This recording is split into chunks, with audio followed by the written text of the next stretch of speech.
want to make sure that I acknowledge the sponsor of the show, Tiege Hanley, because Tiege Hanley sent me this new pack. They sent me the new Tiege pack, so I just literally pulled the paper out, got it out of the mail, and I started going through it, and I got a little bit more excited than I should. You know what I'm saying? So they did send me the Tiege pack, and I don't even know what this is yet.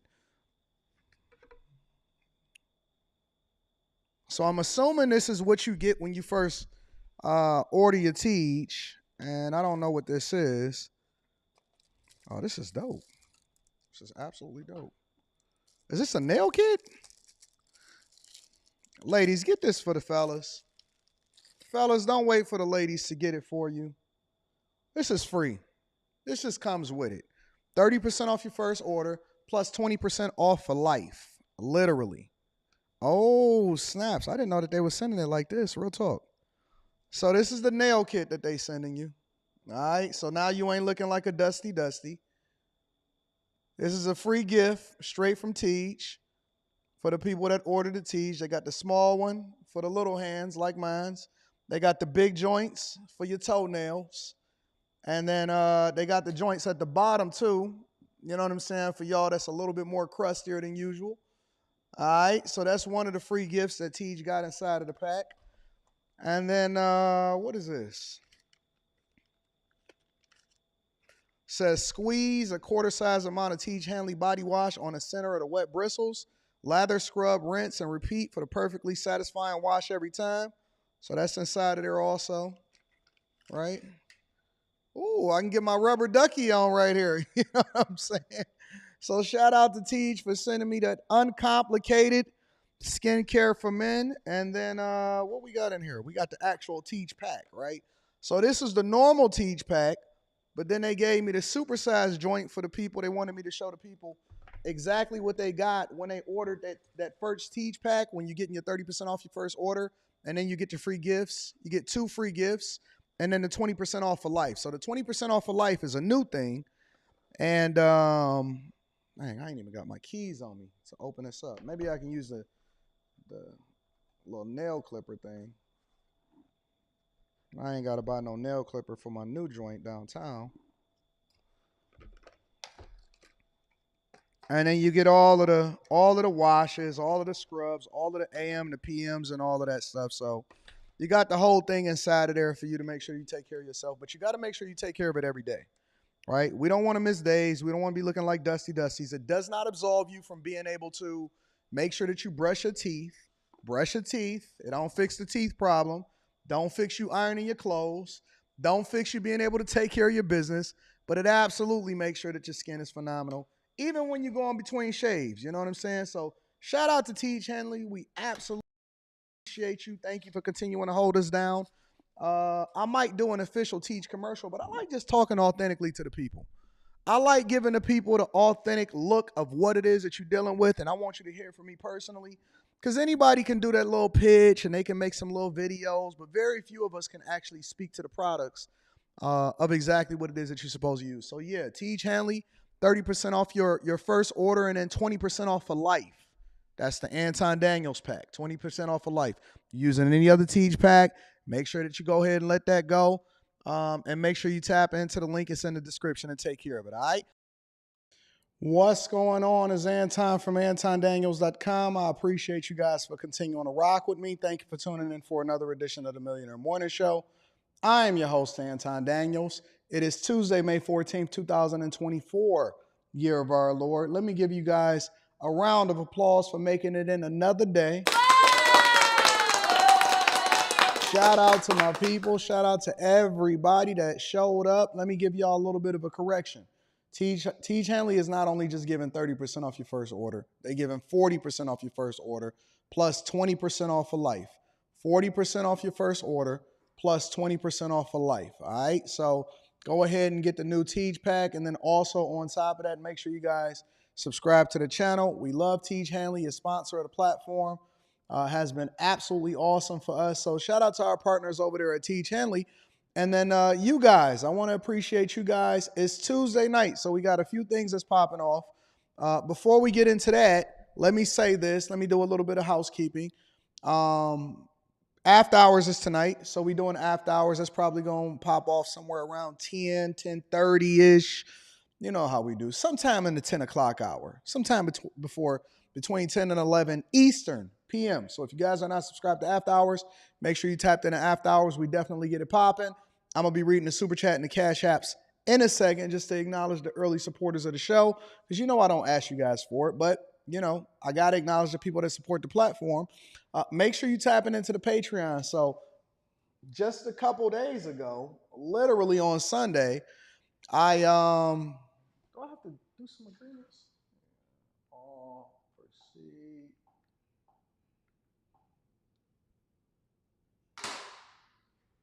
Just a couple days ago, I dropped a Patreon exclusive video. So that is on the Patreon. We got Stock Club. We're going to do that Saturday morning. Stock Club is Saturday morning. I will give you the time because I am going to post that inside of the Patreon. And then Sunday or Monday, I actually recorded it and we're editing it. So Sunday or Monday, we drop another Patreon exclusive video. So it's chock full of information, so much content dropping. I'm dedicating all of my energy, or the majority of my energy, over into the Patreon. So if you guys are not bag chasers, link is in the description. Do not tap in with me talking about Anton. I want to get tickets. Where's you going to do the meetup? All of that stuff is going to be in the Patreon. We don't charge. We don't do anything additional. So bag chasers get all of the exclusives. They get content that's never, ever going to be released on YouTube. And the content that I dropped last Sunday was absolutely phenomenal. So make sure y'all tapping into that. Seriously, don't forego a Happy Meal, or don't do what the chick from yesterday did. Rob a dude of a Happy Meal type money and then go and spend it on, you know what I'm saying, 2 combos for her and her boyfriend. Spend it on the Patreon. You know what I'm saying? Run that up. All right. So after hours, Patreon, Tiege Hanley, and then last but not least, this is very, very important. I need y'all to put y'all listening ears on. Remember when they used to tell us that in elementary school? Put your listening ears on for this one. All right. I have a new show that I am producer of, debuting tonight, 9 p.m. Eastern. Yes, we are working. We are working. Look, I don't believe that there's anybody on the face of this earth that is working harder than me. I don't believe that there is anybody that is on the face of this earth that is working harder than me. This is a high-level production, including my friend Randy Rosario. You can also find her on tonight's conversation. She is a Detroit native, and so I love my Detroit lovelies. She also showed up on one night on the Anton Daniels channel when we did a Monday night show with Q, right? So Randy Rosario is often on tonight's conversation. You can find her touring. And that platform is, that show. And so we're going to have a series of shows every single week for the next couple months. I'm producing it, Randy Rosario, and I show up on some of the episodes also. So y'all gonna definitely want to get into that, because we had some very tense conversations about being step crash dummies and all of that. So it's gonna be incredible. Tonight, 9 p.m. Eastern. It is going to premiere tonight, 9 p.m. Eastern. It is going to premiere on the Anton Daniels channel. And it's got all of your favorite content creators that's going to be coming through. We shot it at a secret location and lots of episodes. So I need you guys to go in and tune into that, support that, and great content, great conversations. We always working behind the scenes. Shout out to Randy Rosario and shout out to everybody that showed up and really, really showed out on these platforms. I think you guys are going to love it. It is an absolute, positively great episode. And I'm looking forward to you guys jumping in. I think it's few people that's going to be on there. Poppy Chulo is going to be on tonight's episode. Rico Hundo is going to be on tonight's episode. Randy Rosario going to be on tonight's episode. It's going to be a bunch of stuff. And it's going to be some ladies on there for y'all too. So it's called Let's Rant, featuring my girl Randy Rosario. And it's going to be awesome. So make sure y'all tap into that on the Anton Daniels channel. And then right after that, we're going to jump into after hours and we're going to get it popping. So just making sure that you guys are aware of what's happening out here in these streets. We working.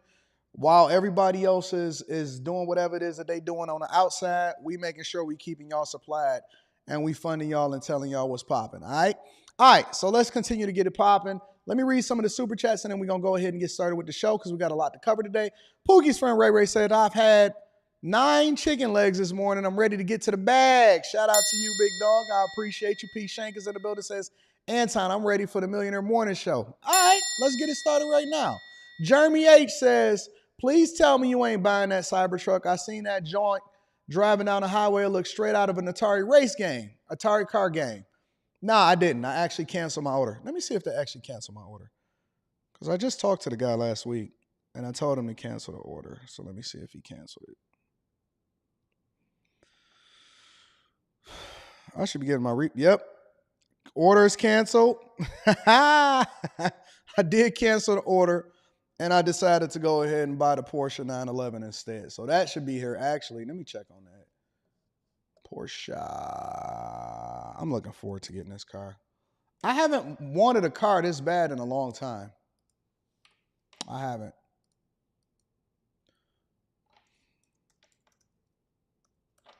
I can actually track where it's at. So I should be getting it by the end of the month.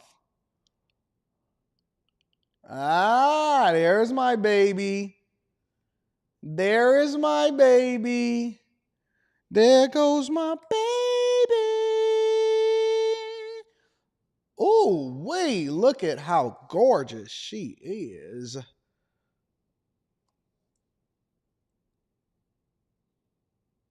There go my baby. Looking, oh, I ain't sharing my screen. Let me share my screen with you guys. There goes my, there she is. There she is. There's my baby. 12 days away, right in the middle of the ocean, straight over there from Stuttgart. Yep. 12 days away, 1,961 miles to the destination. And we gonna get there. So I'm looking forward to getting my baby delivered sometime soon. Shout out to Jeremy H. I appreciate you, big dog. David Mosby is in the building. Says, good morning, OGAD and my fellow bag chasers. Shout out to David Mosby. I appreciate you. I also want to give a shout out to my guy, Michael, out here on Cash App. And then Mike, that dude, always supporting me and throwing in money and supporting the platform. I appreciate you, Mike, that dude. All right. Y'all ready to get started with the show? Are y'all ready to get started with the show? Let's get started with them quick hits, said Devastator. Let's get started with the quick hits. All right. Let's get it popping. I'm with you. All right, y'all. Let's get started with quick hits. Y'all know what it is. Quick hits is a segment of the show that we get it popping. Let's get it popping. For those of you that are new to the platform, Quick Hits is a segment, a show that we like to break down what's going on in a general sense, but we don't necessarily think that, we don't necessarily think that we have to dedicate an entire segment to it. Just a little here and there, getting it popping. You know what I'm saying? So without further ado, we're going to get to it.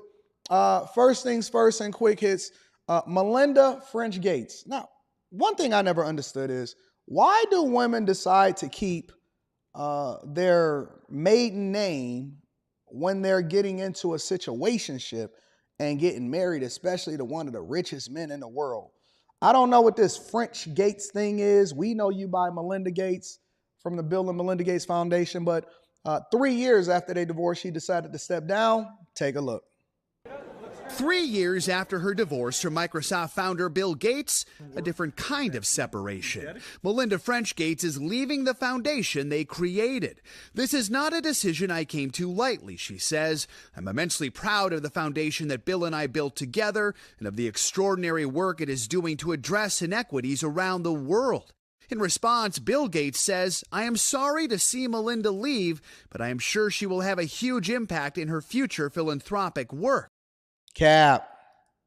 The foundation's CEO also offering praise. Her vision and influence will leave a profound and lasting legacy that we will build on going forward. Melinda says she's getting $12.5 billion to commit to my work on behalf of families, work she highlights often on Today, including last year with Chanel.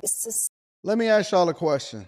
Do y'all think that, because I know that they listen, rich people do things a little bit differently, meaning that they structure it. Hey, you're going to get 12.5 billion with a B dollars to take over this portion of your philanthropic work and stuff like that. Cool. We get it.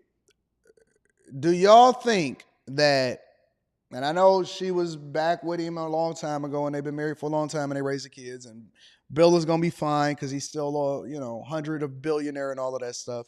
Do y'all actually think that she deserves to get $12.5 billion to continue her philanthropic work? Just think about it. Let's continue.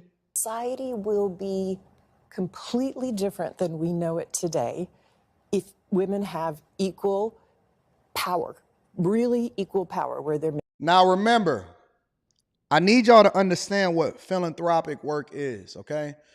Bill primarily focuses on, and this is the difference between the mindset of, maybe I need to do an Anton Daniels review of this. Bill primarily focuses his energy on research, development, solving for polio, diseases, eradicating certain things, sustainable futures, farming, technology, waste management services, all of this stuff, right? So that's where Bill focuses his energy. Some people have a disagreement with what it is that they say that he controls. Cool. That's a whole nother conversation. But on a general surface level conversation, Bill Gates focuses his philanthropic work on underserved families, sustainable energy, future, giving pledge, all of that stuff, right? Melinda Gates' arm of the Bill and Melinda Gates Foundation, which is now going to be named the Gates Foundation, focuses her energy on equality.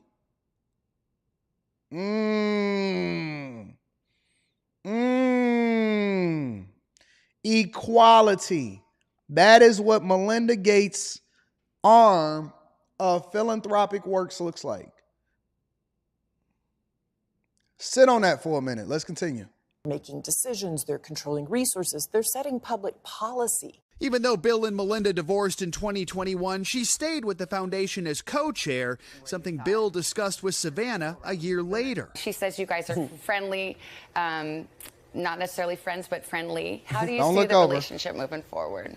Well, one of the things we built together is the Gates Foundation. Melinda and I love doing that work together, so I feel very lucky that I still have that with her, as well as, we've got these three incredible kids. In 2019, another billionaire, Amazon founder Jeff Bezos, divorced Mackenzie Scott, who then pledged to give away more than half of her wealth. So far, she has donated over $17 billion. Now, Melinda French Gates will move forward with what she calls the next chapter of her philanthropy. Melinda French Gates' last day at the foundation is June 7th. As for what she plans to do with that $12.5 billion, she says she'll share more about that in the near future. She did create an initiative back in 2015 called Pivotal Ventures, which focuses on advancing opportunities for women and minorities here in the U.S. We'll have to see if that has something to do with this. So, 3 women sitting on this panel, and Melinda Gates is going to be moving her arm of philanthropy over into focusing on rights for women, which I think is just a form of racism, but rights for women. And so that is what's happening. Listen, I'm not going to deep dive into that. Maybe I'll get into that on the Anton Daniels channel on a completely separate video. But that is what's happening with Bill and Melinda French Gates, now from that to the Gates Foundation. Let's continue over with the next part of Quick Hits. A suspect pleads guilty in Alexa Bartell death. Now, a lot of you may not be familiar with this, but basically what happened was, some young people, teenagers, kids, was basically throwing rocks, large rocks down on a freeway or whatever. One of them hit a car, killed this young girl, and now he got to do over 20 years in prison. One of the 3 people have now pled guilty, and now he probably got to do a little over 20 years in prison. Take a look. A year ago, 20-year-old Alexa Bartell was driving alone in Jefferson County when a large landscaping rock crashed through her windshield. Her death shocked the community as her family continues to grieve amid the criminal case against 3 teenagers. They held a memorial last month.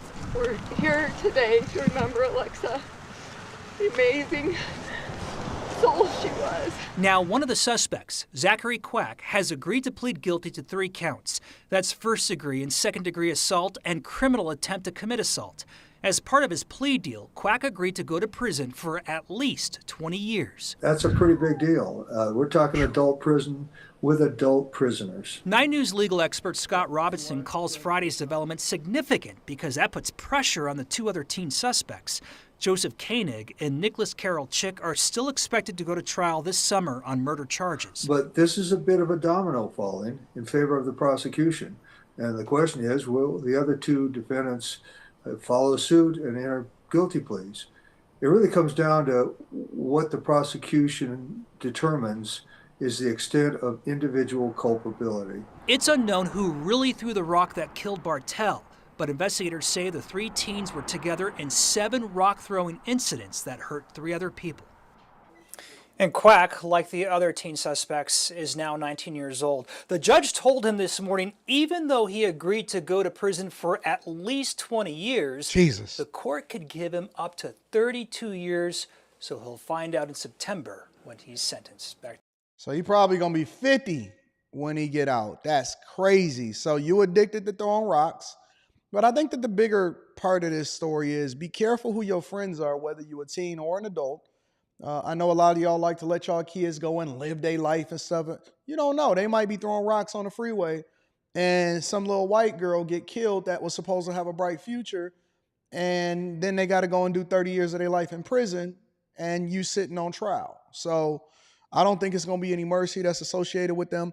Last but not least, ladies and gentlemen, Dolton. I decided that I'm not going to do no long segment dedicated to it, but Dolton, the trustees, appointed a mayor pro tem because they're saying that Tiffany Henyard basically doesn't appear at any of the separate community meetings. Check it out. New tonight, a vote puts a new plan in place in Dolton. Trustees have chosen someone to replace the mayor if she's not there. WGN's Jenna Barnes is joining us live from tonight's meeting with more. Jenna?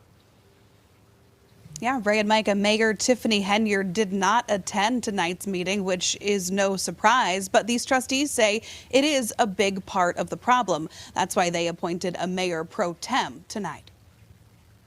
We have many cases where village business cannot go forward. The Dolton trustees opposed to Mayor Tiffany Henyard say she's missed 25 of these special meetings and counting, and she refuses to allow some village business to be put on the agenda for the village's regular meetings. That's why 3 of them voted to appoint Jason House as mayor pro tem. We're just really trying to make sure that if something critical comes up, that there's a signature on deck that can move it forward. House won't replace the mayor, but he would step in her absence, which these trustees say is happening far too often.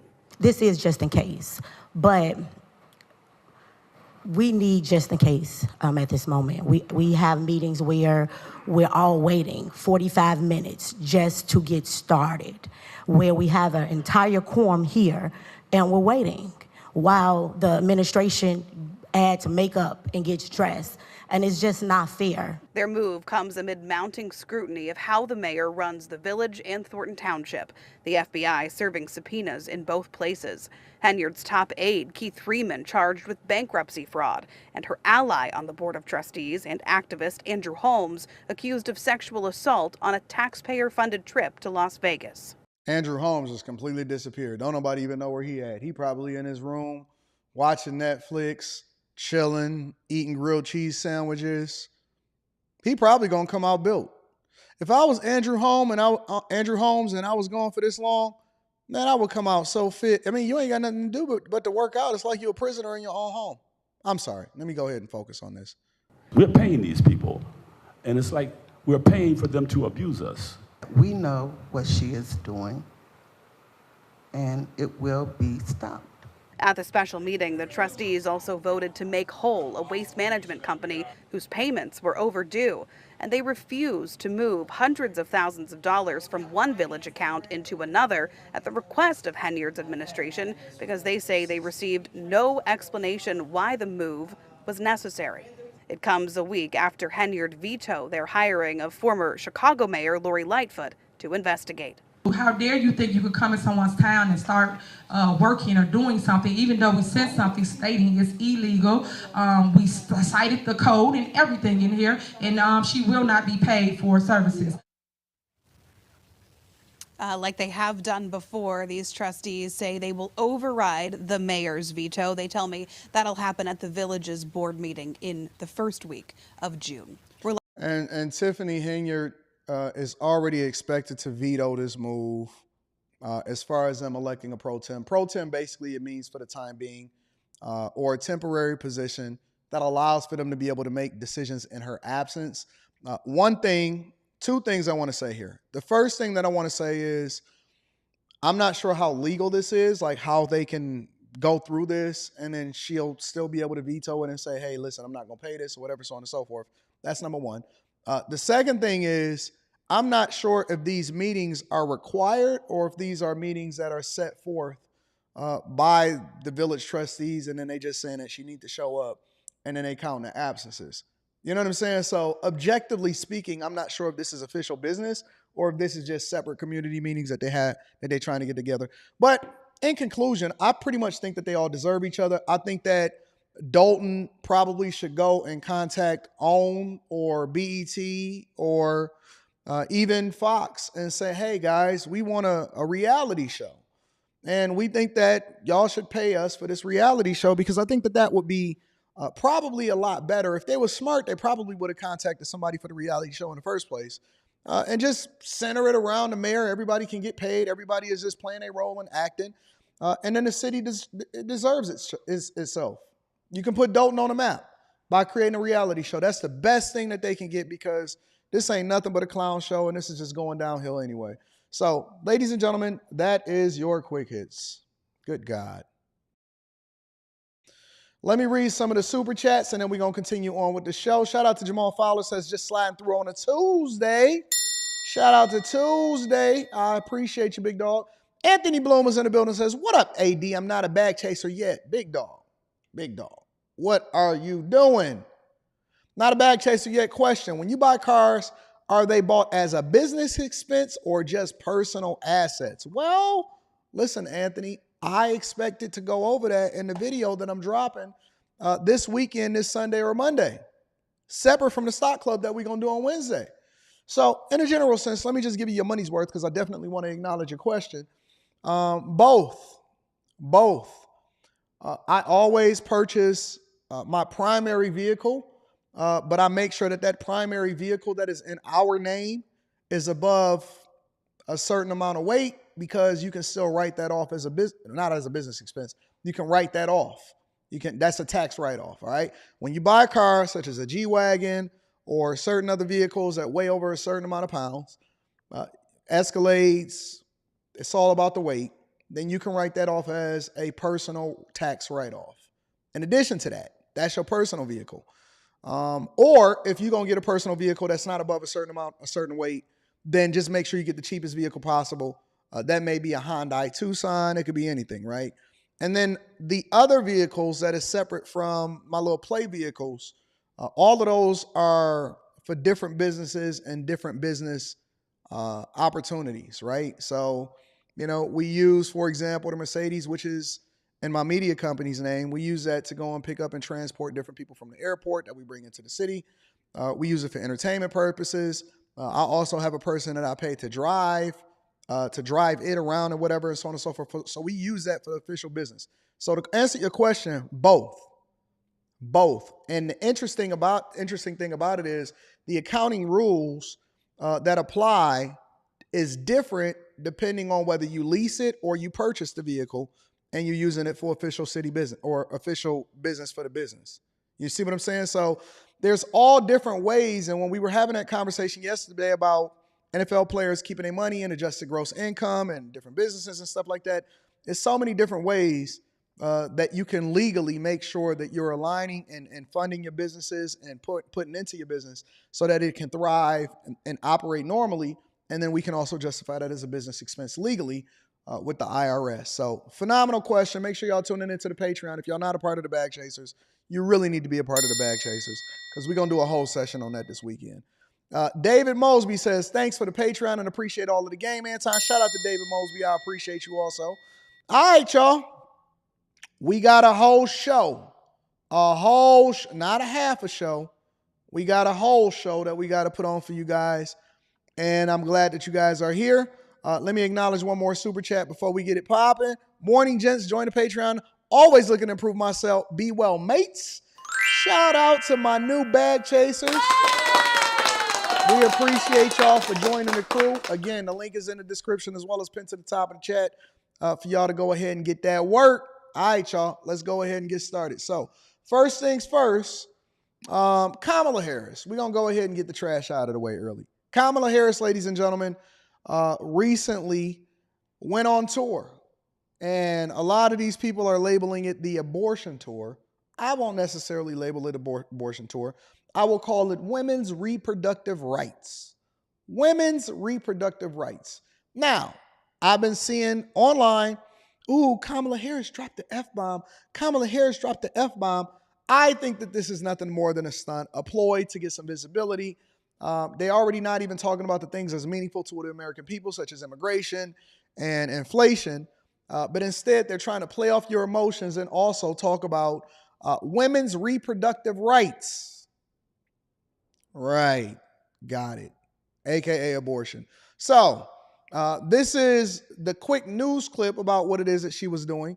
And then in addition to that, I want to break down exactly what I want to go through the speech myself and see the full context of it. So let's check it out, y'all. Empowerment to young women. Vice President Kamala Harris stole the show. She even used some potty language. Listen to this. My mother would say to me, don't you ever let anybody tell you who you are. You tell them who you are. Don't ever carry as a personal burden your capacity to do whatever you dream and aspire to do based on other people's limited ability to see who can do what. We have to know that sometimes people will open the door for you and leave it open. Sometimes they won't. And then you need to kick that door down. I think that she is quite possibly the fakest person that I've ever seen in my entire life. Everything that you see her do, all of the laughs, all of the, oh my God, I didn't mean to drop the F-bomb, or, oh my God, I just had to tell you this guy. It is the fakest thing that I've ever seen in my entire life. As a matter of fact, when I reviewed the Drew Barrymore show where she was called Mamala, that's what I'm going to start. I used to call her Cam Cam. Now I'm going to call her Mamala. Mamala of the country. When I reviewed the Drew Barrymore episode, did you know that they tried to copyright me and prevent me from continuing to have that on the channel? I went ahead and handled that. I said, let me go ahead and get my people on it. Needless to say, they dropped their copyright and my stuff is still rocking, both the clip and the original live stream that we had, and is monetized. So we're going to go ahead and keep that up. So you got to pick and choose your fights. Pick and choose your battles. You ain't got to fight everything, but make sure you pick and choose your battles. I wanted that one to stay up because election 2024 is coming up. But anyway, she just seemed like one of the fakest people that I've ever come across, even as a politician. I mean, Hillary Clinton was pretty fake. Barack was pretty charismatic. He's one of the reasons why he got into office, because white people and black people loved him. But she just seems so fake, bro. So fake. Let me see if I can get the full context of the interview so I can understand where she's coming from. Let me fast forward this. Minute. I'm putting these on not because I need them. Thank you. So I wrote this down. I said, no matter what you think about class, culture, color, or gender, we are about to talk with one of the most capable, influential, bold, and fearless thinkers ever.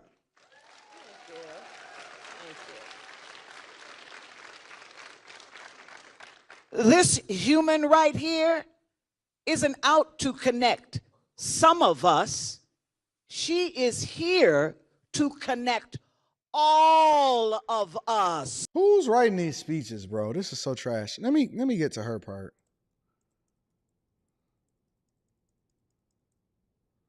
this really means. That's right. For so many women who are not in this room and so many women who have been made to feel alone and been made to feel as though they should be quiet and not share or talk about their fears and their experiences. And so can we please again applaud Karen for her experience is going to impact women she may never meet. Women who may never know her name, but because of her ability and your ability, everyone here, to understand what's at stake and then to be here and to be engaged and be active, it's going to make a difference for a lot of people. So I want to thank everyone for being here and starting with Karen. About 2 years ago, the highest court in our land, the court of Thurgood and RBG, take a constitutional right that had been recognized from the people of America, from the women of America. And thereafter, we have witnessed in state after state laws being proposed and passed that criminalize healthcare providers. A state in particular that I have in mind, Texas, would provide for prison for life for a healthcare provider, a doctor, a nurse, just doing their job. States that make no exception even for rape and incest. Now, many of you know I started my career as a prosecutor. Boo! Boo! Boo! Y'all do realize that this woman was one of the authors of, let me be quiet. But you may not know why. So when I was in high school, I learned that one of my best friends was being molested by her stepfather. And when I learned that, I said to her, you have to come and stay with us. And I called my mother, and my mother said, of course she has to come stay with us, and she did. So at a young age, I decided I wanted to take on harms against women and children. And for the majority of my career as a prosecutor, I actually specialized in those kinds of cases. So the idea that these so-called leaders would say, even no exception for rape or incest, to say to a survivor of a crime of violence to their body, a violation to their body, that you, the survivor of that, don't have a right to make a decision about what happens to your body next, that's immoral. These are the kinds of things that are happening in our country. I think about it in the context of our daughter, who is 24. And as of today has fewer rights than my mother-in-law. Okay. I think of it in the context of the idea that we are a nation that was founded on certain fundamental principles, including that, which is we believe in freedom. The freedom of individuals to make decisions, in particular about what I call heart and home. And I think we all agree, one does not have to abandon their faith or deeply held beliefs to agree the government should not be telling her what to do with her body. Did y'all know, here's a fun fact that you guys may not have known, since some of you don't do real research or you don't really understand exactly who Kamala Harris is. Kamala Harris was largely shunned by police officers because over in liberal California, during the time where she basically was elected in a runoff, running as district attorney, Kamala Harris, during her first 3 years, her conviction rate jumped from 52% to 67%. Some people say that one of her most controversial decisions was to decline to pursue the death penalty against a man who murdered a San Francisco police officer. And at the funeral, she was criticized, right? And that criticism prompted a standing ovation. And then as a result, she was basically shunned by police unions over the next decade. Now, a lot of people will forget that, or a lot of people will completely remove that, aside from the fact that she was friends with Barack Obama. But in addition to that, she controversially supported a law in 2010 that made truancy a misdemeanor, and it punished parents who failed to send their children to school. So in addition to the fact that police unions shunned her, they didn't like her, She refused to support police across the board, especially when it comes to violence against police officers, and she was being shunned. One of the reasons why she does not appear on the road with President Obama. President Biden, right? One of the reasons she doesn't appear on the road with President Biden, especially when he continues to try to seek out endorsements and nominations amongst different unions and things like that, is because they're afraid that they will remember the fact that she refused to seek the death penalty against the man that murdered a police officer. And, that was basically the end of her journey with that demographic of people. And so they're very, very careful about what they're doing to make sure that they market her to the right audience, considering that they cannot parade her out there from an immigration lens. They cannot parade her out there as a supporter of police officers and unions, which would then cause for her to really reach the masses or reach a certain demographic of people. They can't really sell her to the black audience literally because she doesn't, from all I understand, doesn't really identify as black. She identifies Indian. And then, so they have to parade her out here to give you guys talks with regard to women's rights and abortions, because that's the only thing that she can really stand on. And so while Biden is out here fundraising, she's out on a campaign trail instead of trying to close off our borders as the border czar, because they did a horrible job on that. They spend the majority of the time playing on your emotions for something that you can already control.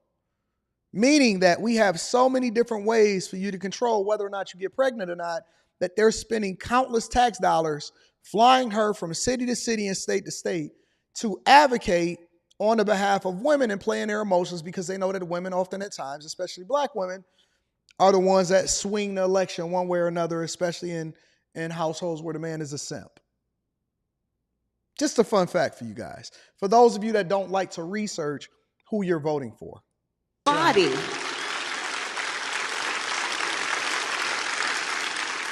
If she chooses, she will talk with her priest or her pastor.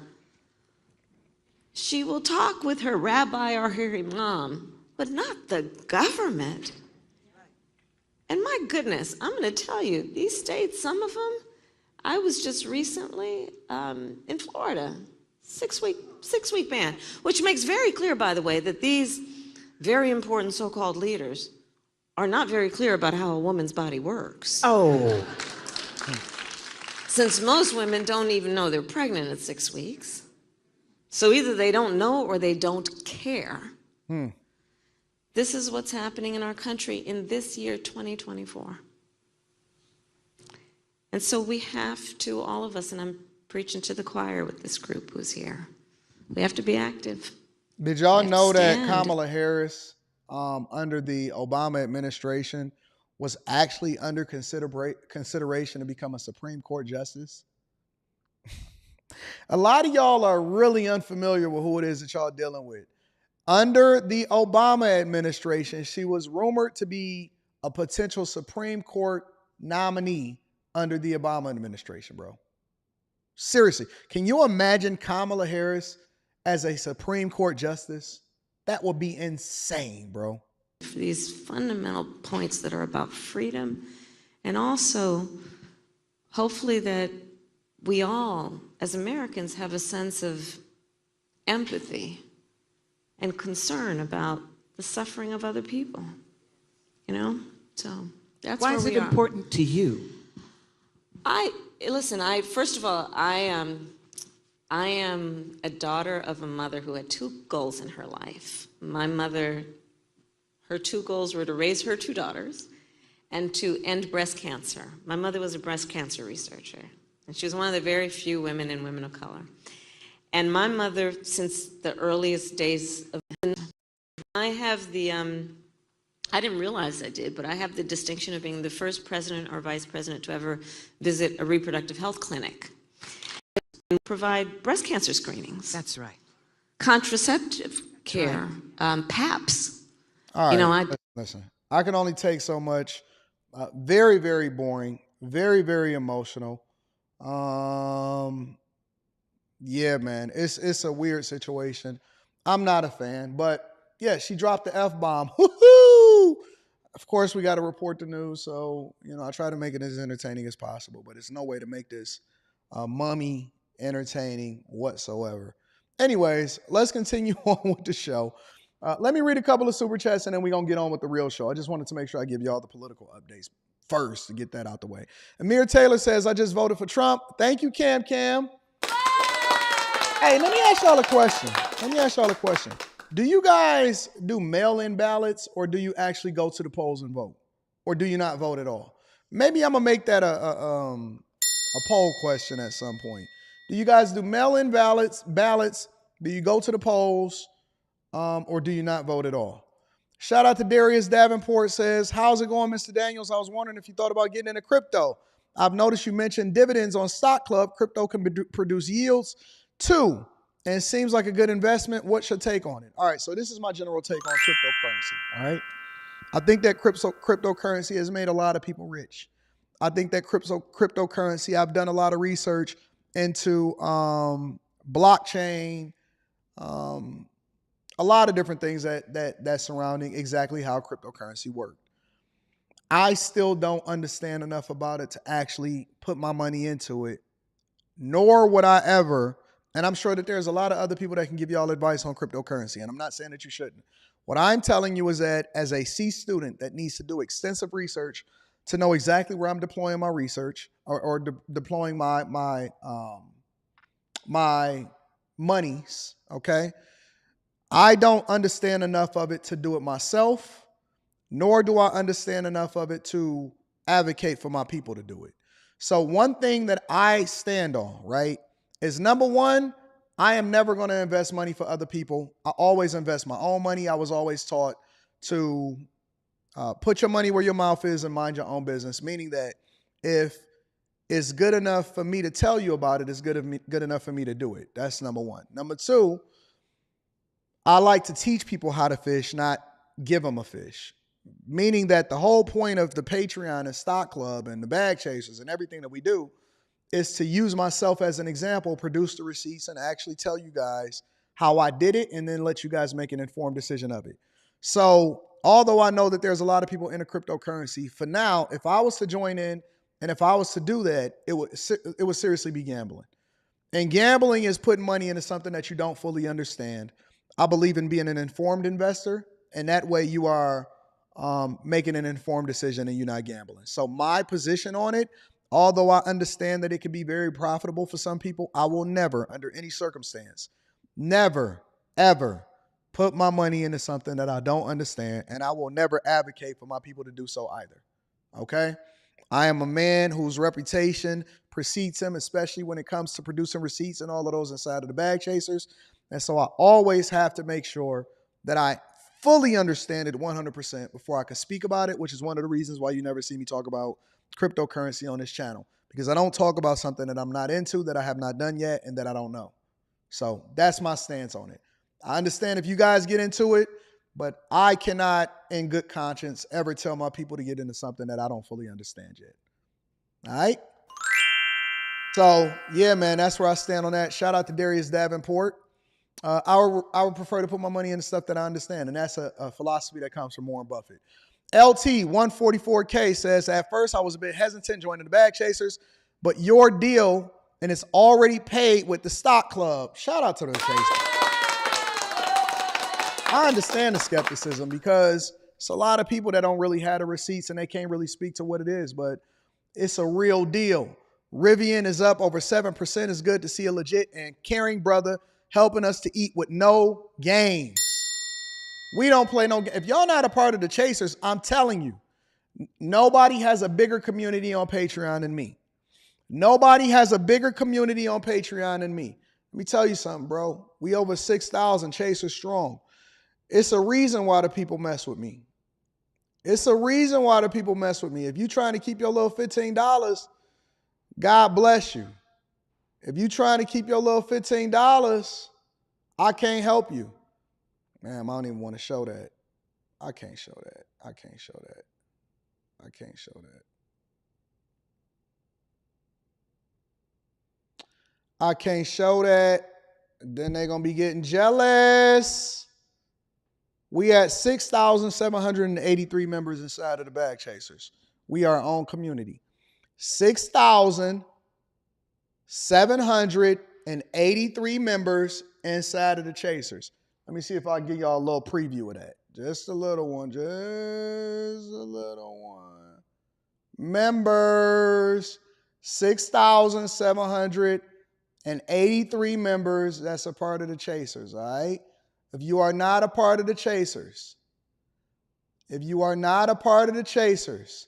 I suggest you join the Chasers. We are 6,783 members inside of the Chasers. That's all I can tell you. That's all I can show you. Join the Chasers, man. It's a reason why the people mess with us. Shout out to y'all. Spaces says, Cam sounds like Sleepy Joe at the State of the U. Yeah. She does. And I don't really care for her, but again, that's just my personal opinion. Do you still use your Apple Vision Pro every single day? It is a part of my workspace. I literally use it in order to have multiple different screens up, and it makes my my work easier, and I'm able to do things quicker. So shout out to you. But I only use it when I'm outside of the studio. I use it when I'm at the crib. Shout out to you. Jay Johnson says, what up, though, Coach? Just a couple of days until a one-on-one. I'm so grateful. Appreciate you. OG Kamala talking stronger than NyQuil PM. Shout out to my dog, Jay Johnson, in the building. TM says, I told my folks I'm voting for Trump this past weekend. You'd have thought I said F Jesus. The way they yelled and tried to shame me. Did you laugh at them? Darius Davenport says, thanks for your input, guidance, and wisdom. Shout out to Darius. J Dubs in the building says, because of your call to action, I voted last week in Indiana. With one Democrat that was somewhat okay, I voted for a Republican ticket. With those I researched, I voted in person. Shout out to the people that's participating in the voting process and becoming more informed every single day. More informed every single day. Shout out to the people that's becoming more informed. All right, y'all ready to continue?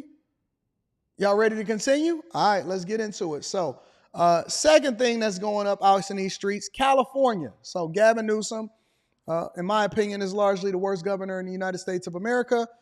They say that gas prices is going up and the cost of living in California is continuing to explode, even though they have an exodus of people leaving the state. Make sure y'all hit a like for the algorithm, subscribe to the channel, and turn on your notifications. Let's get it popping. The summer travel season kicks off on Memorial Day. Consumers are definitely looking at higher summer gasoline prices as demand increases, as well as a built-in 2-cent gas tax increase in July. KTVU's Tom Vakar looked at where we are at the pump. It's a tale of two gas stations, 2 blocks apart. The cash price at the 76 station in Orinda is $5.39 a gallon. But at the MASH Gas and Food, it's $4.89, a $0.50 cheaper. For the folks we met, that makes MASH where they spend their cash.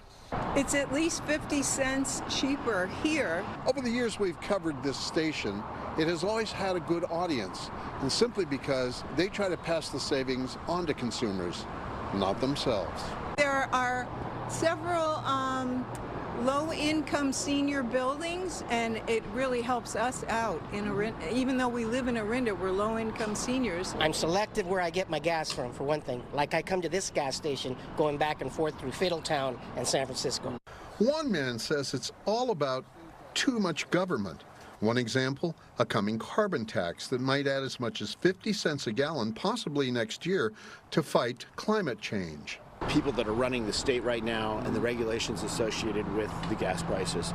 And I don't like it. The nationwide average price for a gallon of regular gas is $3.62, 8 cents more than a year ago. California's average price, $5.29, 49 cents more than a year ago. The average Bay Area price is $5.45, 59 cents more than a year ago. Are y'all seriously paying, hold on. Y'all paying $5.45 for a gallon of gas? Nationally, and which I think that's more accurate here in Michigan, we probably pay more like $3.50 a gallon.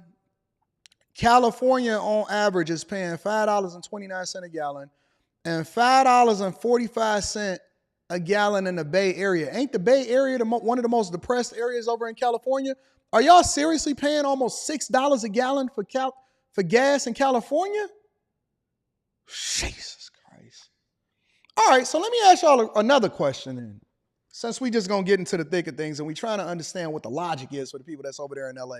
Because I will be doing a Patreon meetup over there. Unfortunately, I got to come and see my people. Listen, the bag chasers in Cali is awesome, so I got to come and show up for y'all. However, when it comes to the rest of y'all over there in California, why y'all so hell-bent on gas cars and y'all can't even afford them? Don't y'all know that all of those extra taxes that they put and stuff on that money, it goes into the California state legislator coffers, and then they mismanage the money and throw the money away and throw it into the air and in the sky? If anybody should be advocating for more electric vehicles, and we're going to get into that later in the show, it should be y'all. Because y'all can't even afford to breathe. Look, somebody just getting a Tesla Model Y alone and sleeping in their car like that young girl that we reviewed the video of yesterday is beating y'all out 10 times out of 10. Dog, do you know how much additional monies it costs y'all to just exist in California with $5.45 a gallon and going up every single month? That's crazy. Y'all paying European prices. Jesus Christ. That's insane, bro. And y'all having rolling brownouts, said your mama? Y'all ain't even got a stable grid and infrastructure? Good God. That's insane, bro. More than a year ago. Using the current Bay Area price, a round-trip drive to South Lake Tahoe from Oakland is 364 miles. An average Californian's car now gets 31 miles a gallon, the best in the nation. But that round-trip Tahoe adventure is going to cost you $64 in regular gas, and that's at least $7 Y'all ain't even more getting premium than a year ago. An 800-mile round trip to Disneyland will cost $140 for regular gas. That's at least $15 more than a year ago. But is that enough to seriously affect summer travel? I think a lot of us will travel no matter what. We just start to weigh the price of flying versus driving. I mean, if it's close enough, people are going to fly, I think. I know I read a story about a student where the housing was so expensive over in California, a college student. The housing, the cost of living, cost of groceries, driving a car, all of the taxes, the insurance and everything was so high in California that the student actually would fly to school once a week. They would actually take a round trip flight back and forth to school on a plane from wherever it is that they lived outside of California because it was cheaper to do so. Y'all think I'm capping. I'm going to find a story. I'm going to find a story, and then we can go from there. The AAA projects 43.8 million travelers will head 50 miles or more from home over the Memorial Day holiday period. And that's just money just going straight into the coffers. Because I want to go into the Bay Area real quick. Let's talk about the Bay Area and the cost of living in the Bay. We know it's tough to make it in the Bay, Terry, but a new report spells out exactly how much money you'll need to make to live comfortably in the largest cities in the Bay Area. NBC Bay Area's Marian Favreau is in San Jose with these new numbers. In San Francisco, the median rent in February was $3,276 a month. Now a new report by Consumer Affairs spells out how much renters need to earn to live comfortably in the city by the Bay. San Francisco tops the list in the Bay Area at $131,000. That's crazy. That's the minimum income in They order literally to priced out the live a middle comfortable class. lifestyle. After looking at median rents, the report also found you'd need to earn more than $124,000 to live comfortably in San Jose. Let's look at these trash cities that don't even have a really good police presence. To live a relatively comfortable life. They didn't say that you was going to be living extravagant, that you was going to be going over to Rodeo Drive occasionally, that you was going to be taking multiple trips to Disney World. They just saying for you to comfortably feed your face, not necessarily staff your retirement or anything like that, because you got to remember, California taxes is the highest in the nation. California and New York. California and New York taxes is the highest in the nation. They didn't tell you was going to live a phenomenal life. They said to just live relatively comfortable. $131,000 in San Francisco. San Jose, $120,000.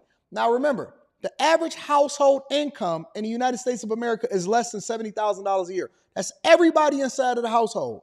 Fremont, 117.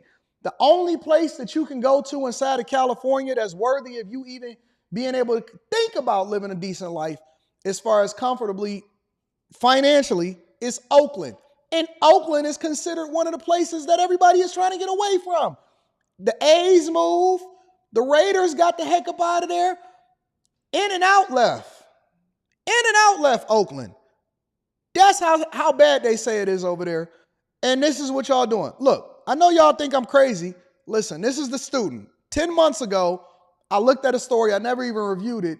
The dude was flying to school because it was cheaper than actually getting housing over in California. Sharon Micah, when you get an affordable apartment in LA, you gotta keep it because it's hard to find. Remember the rent is too dang high party from New York back in 2005? This kid is so smart. He did the math, figured out how much it would cost, and said, the rent may be high, but I'm taking my commute a bit higher. I'm like crazy. I'm insane because the schedule is like super brutal. Bill is a transportation engineer. Bill has an affordable apartment in Los Angeles.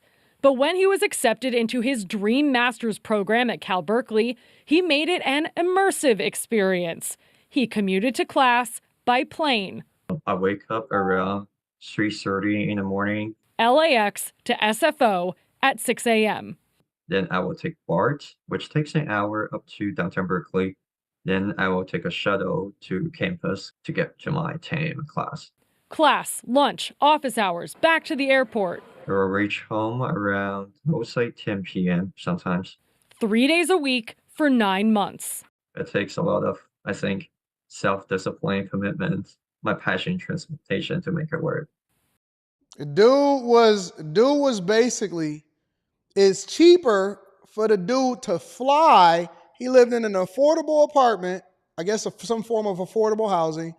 And it was cheaper for the dude to fly to class than it was for him to actually live there, live, work, and play all in the same area.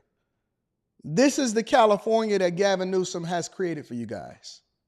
117,000 in Fremont and about 99,000 in Oakland. Oakland is the only Bay Area city that does not require a six-figure income in order to live comfortably. Even Eric Daniels said he don't know how to fix California. You know it's bad. On the federal government's affordability threshold, that people not pay more than 30% of their income on rent. But in San Jose, people we spoke with say the survey numbers seem a little low. I think at least y'all better stop doubting me. Maybe to start living comfortably. I mean, just considering like how much we make and how much we have to spend just to be comfortable. I mean, just food and groceries, daycare, there's just so many costs right now. But not as many costs as New York, at least not according to this survey. The analysis of the nation's 125 largest cities found the Big Apple required the highest income in the nation to live comfortably. And it got rats. And they got rats over there in the Big Apple. Report found the California city where you would need the highest income in order to live comfortably was not San Francisco or San Jose, but Irvine. Here in the Bay Area, some who aren't earning six-figure salaries say they're still finding ways to make it in the Bay. I kind of live okay, but that's because I live with my parents. What has she got in her mouth? Is that a retainer?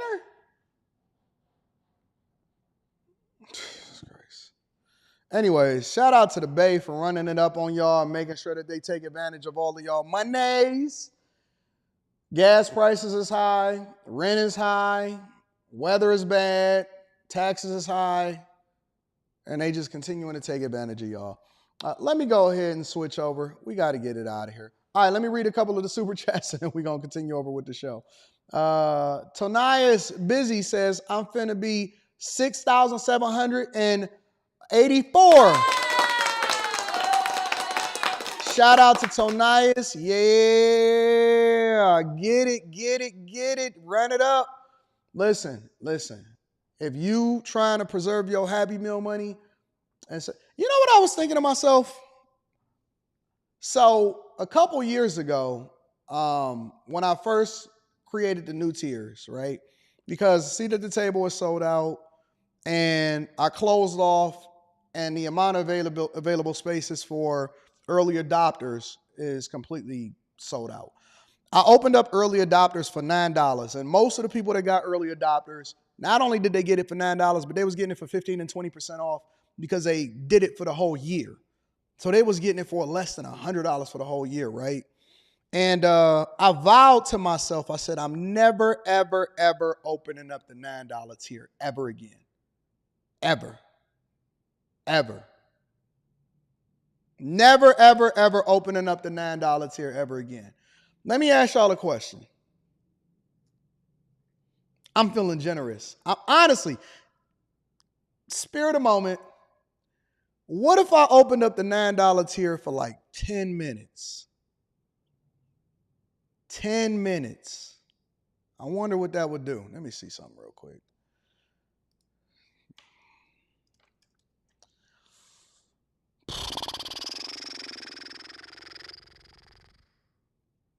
I don't know. Because then I'm going to feel bad for the people that subscribe to the $15 tier. Even though you're getting $1 million worth of game no matter what. You know what I'm saying?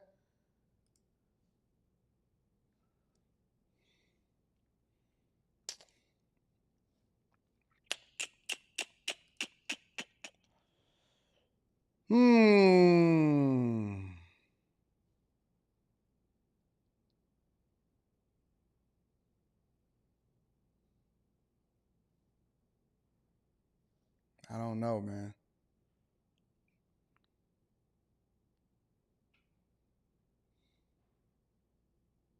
The $9 tier is exactly the same as the $15 tier, but that was the early adopter tier. So basically what that did was it incentivized people to lock it in for life so that they wouldn't miss out. You see what I'm saying? Because there was a lot of people that had joined the $9 tier and then they made a mistake and they left or something like that. And then what wound up happening was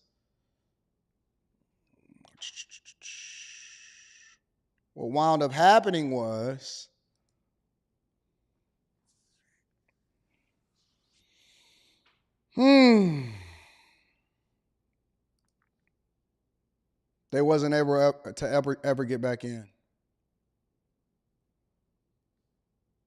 All right, so this is what I'm going to do right now. Next 10 minutes, actually, I'm going to do it for 14 minutes. For 14 minutes, from 16 to 30, for the next 14 minutes, I'll open up the early adopters. Early adopters is open for the next 15 minutes. I'm not doing it for another 2 to 3 years. I just opened it up. So whoever get it, they get it. Whoever don't, your loss. I'm not doing it for the next 2 to 3 years. And I never raise the prices. I never adjust anything. For the next 14 minutes. And some of y'all need to do it for the yearly so you can get it even cheaper than that.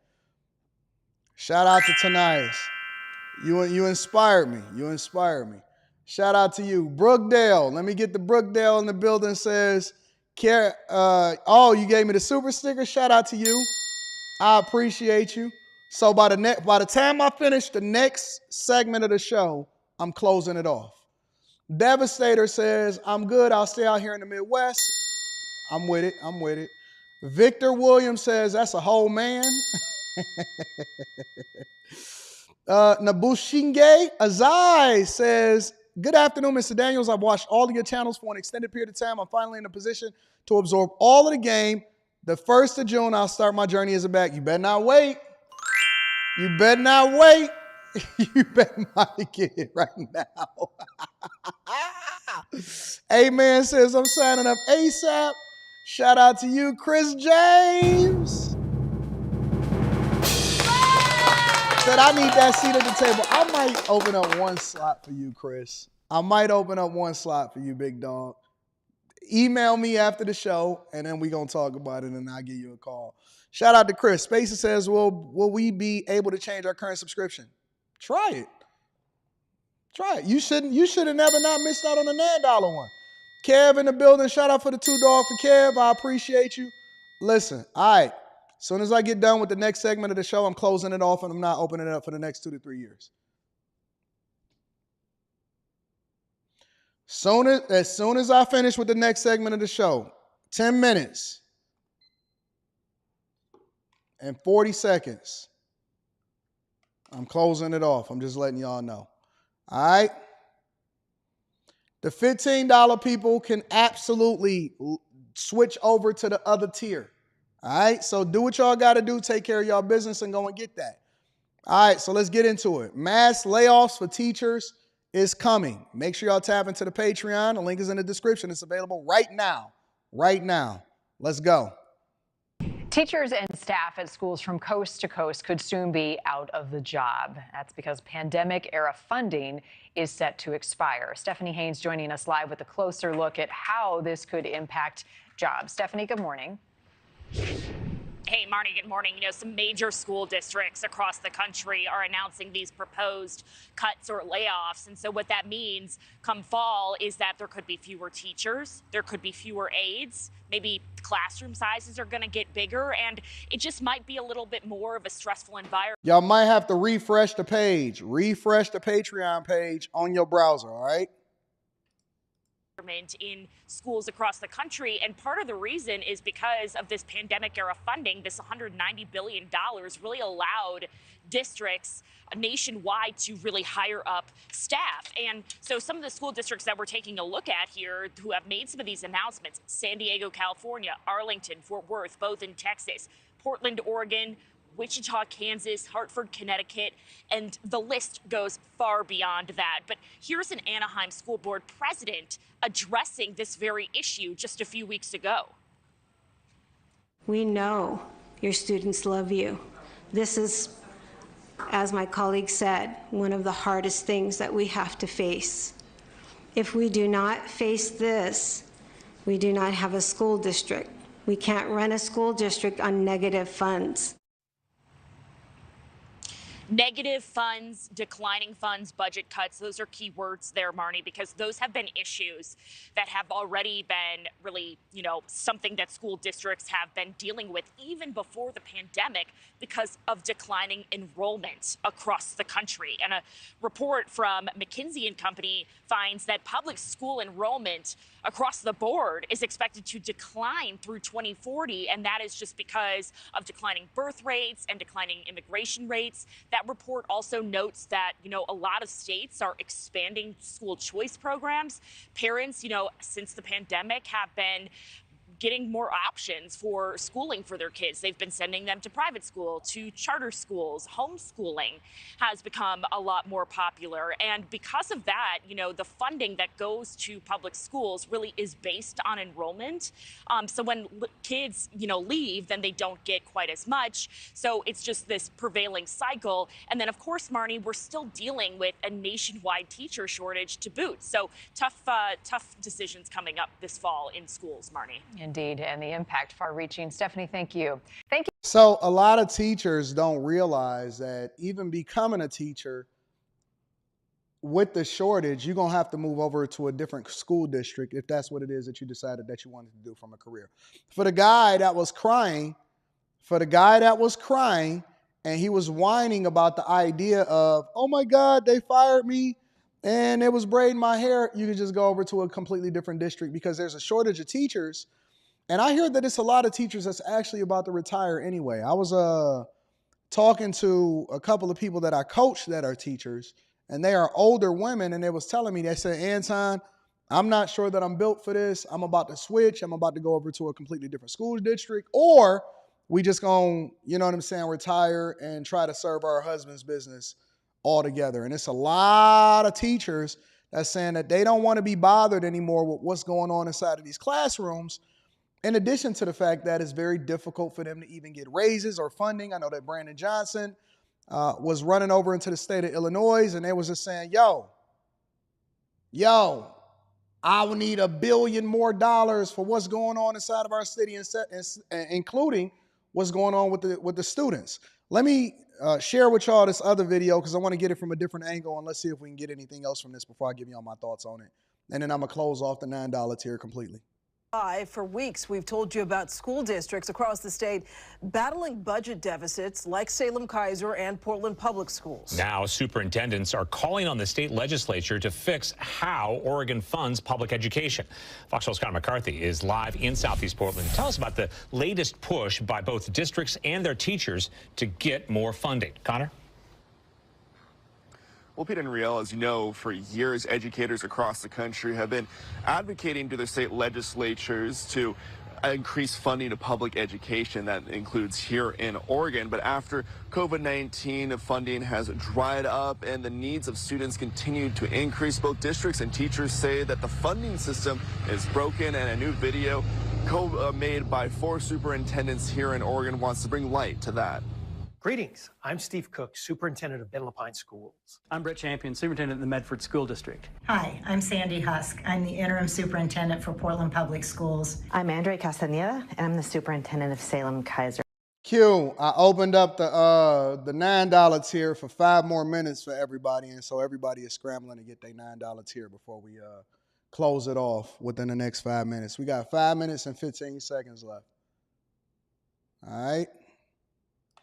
Public schools. 4 superintendents together in one video, asking the community to pressure state lawmakers to change how public education is funded in the next biennium, as districts across the state look to make deep cuts to their budgets. If we don't make up ground in the 25-27 biennium, this funding gap will only make matters worse. My biggest fear is, of course, for in the moment, and also for next year, we're going to have a couple of tough years. Michelle DePass is on Portland Public Schools Board of Education. Her board is looking to... Jay got it the hard way, says they use public money to build stadiums but can't pay higher for teachers. Well, it's a reason for that, because there is no return on investment for teachers unless you pay more in property taxes. The majority of the funding that goes into the schools comes based off of the property taxes within that particular district or that particular city, right? So unless you guys are willing to pay more property taxes, right? Because y'all all say, oh my God, inflation, property taxes is up, I can't afford my house no more or whatever. Unless you're willing to pay more on your property taxes so that you can spend more on teachers and schools, then how are they going to then fund this thing? When they fund a stadium, right, what they're basically doing is putting in a return on investment. So they need jobs, they need more people to put into the payrolls, they need more economic activity, they need more sales taxes, they need more people to be in downtown or to be in wherever it is that they got this stadium is to generate more revenue, more jobs, right? And so when you put people to work or when you incentivize people to build stadiums, one of the reasons why they create that is because they know that over a period of time, they actually get a return on that investment. You invest and you give money for the stadium. It's almost like building a business, right? If I put money into this business, into this building, I'm hoping that people come in and rent it and then they give me a return on my investment. If I employ people or I create a brick and mortar store, hopefully the people come in and they support it.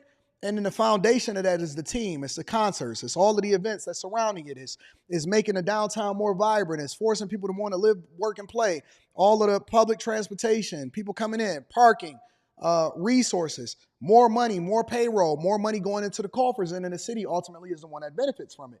So when y'all say, oh my God, I can't believe that they put these stadiums or whatever in these places, it's a reason why they do that. It's a reason why they give tax breaks to companies that then move their employees downtown, because then they get on the city's payrolls or they get on the state's payrolls, and then they generate more economic activity, which then benefits the city long term, right? Begat. More of this, begat more of that. But when you say, oh, okay, let's just pay the teachers, to what end? Unless you're willing to pay more property taxes, because where's the money going to come from? You can't take it away from Peter to rob Paul. Why would they take it away from the stadium that's going to generate more economic activity in order to give it to your snotty-nosed kids? You see what I'm saying? So everything, and this is the reason why it's called the Millionaire Morning Show, even though we review every piece of news, everything comes back down to the money. Everything comes back down to how are you generating resources to pay for this thing, all right? Cut about $30 million from their budget. We need a sustainable funding model that funds education. Right now, Oregon's public schools are funded in many different ways. This includes property taxes, income taxes, and business taxes. But after 1 minute, Measure 5 47 passed in the seconds. 1990s, a limit was placed on how much property tax revenue could go to local schools. Then Measure 50 passed in the same decade. Did y'all see that? Did you hear what he just said? How much property tax revenue goes to the schools? Let me back it up for you just so you can hear it. Oregon's public schools are funded in many different ways. This includes property taxes, income taxes, and business taxes. But after Measure 5 passed in the 1990s, a limit was placed on how much property tax revenue could go to local schools. So unless you're willing to pay more in property taxes, then what makes you think that they're going to fund and put more money into these schools or into these children or into these teachers? Unless you're willing to vote and say, listen, I volunteer as tribute to give more in property taxes and pay more to the city that ultimately squanders and does not actually use my property tax money and manages it effectively, then where are you going to get the money from? Then Measure 50 passed in the same decade, limited how fast local governments could raise property taxes. Now the state legislature is tasked with funding most of Oregon's schools as they work to fund other needs from the same pot of money. These measures have kind of had a disproportionate effect on our larger districts who do have that tax base, because what that means is when we have local taxes that supplement the funding given to us by the state then takes away some of their funding and redistributes it to other local districts. Angela Bonilla is the president of the Portland Teachers Association. She says rural districts should not be overlooked in their funding needs. However, Measure 5 and 50 need to be reformed so larger districts can access the resources they need for their students. Really taking the time to look at the data and see how has this impacted our schools across the state? Are there places where we're noticing that this is really just painful or harmful for student development and being able to keep quality educators? Bonilla and DePass say something needs to change, whether that is reforming 2 measures or overhauling how the entire education system is funded in Oregon, because the problem of keeping Oregon's schools well-funded is not going away. I think those are the conversations we need to have seriously, as opposed to the blanket, we can't do that, we can't change school funding, we can't change the tax structure. We can. That's why we elect officials, that's why we have a government. We can do these things. It's not a rural issue. So basically you want to take more money out of people's taxes in order to make sure that the schools is funded. Okay, I just want to make sure that you understand what you're getting yourself into. An urban issue, it's a statewide issue that the superintendents are calling for action. So basically what they're telling you is that they need more money. They need more money. They need more money. They want to get more infrastructure. They want to put more money into the schools. They want to put more money into teachers. And guess what? It's got to come out of your pocket. It has to come out of your pocket. And so if you're not willing to invest in your own children, then why should we? All right? All right. That's it. That's it. Let me go ahead and tap back in and see what's happening out in these streets. And then we're going to go from there. Let's see what we got here. Was it that? Boom. All right, so let me read some of the super chats, and then I'm going to close off. Right after I read the super chats, I'm closing it off on the Patreon and the Bag Chasers, and we're going to go from there. All right? Let me see what's going on.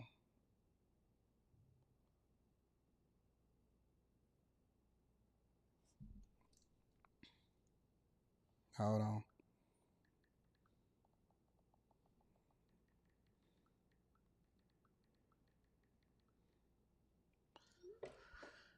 All right, let's see what's happening in these streets. Carla R says, finally joined the Chaser. Shout out to Carla. Happy birthday to everybody. Happy birthday. Eshawn Dixon says, is there a Patreon video showing how you write off so much from a business perspective? Oh, it's plenty of content in there for that. Plenty. And as a matter of fact, I'm doing a more extensive video that I'm dropping on this weekend, this Sunday/Monday. Sunday night, Monday morning, I'm actually going to do a whole video on that. So I'm going to do an update video on that. You're welcome. Shout out to Azai. Says, I grabbed the annual as soon as the switch came. Thank you, Mr. Daniels. Look at me. I ain't did that in over 2 years, and I done gave y'all the price of the brick for cheap. Tech Coach Ralph says, take advantage of the $9 tier. Forgiveness granted. Get that bag.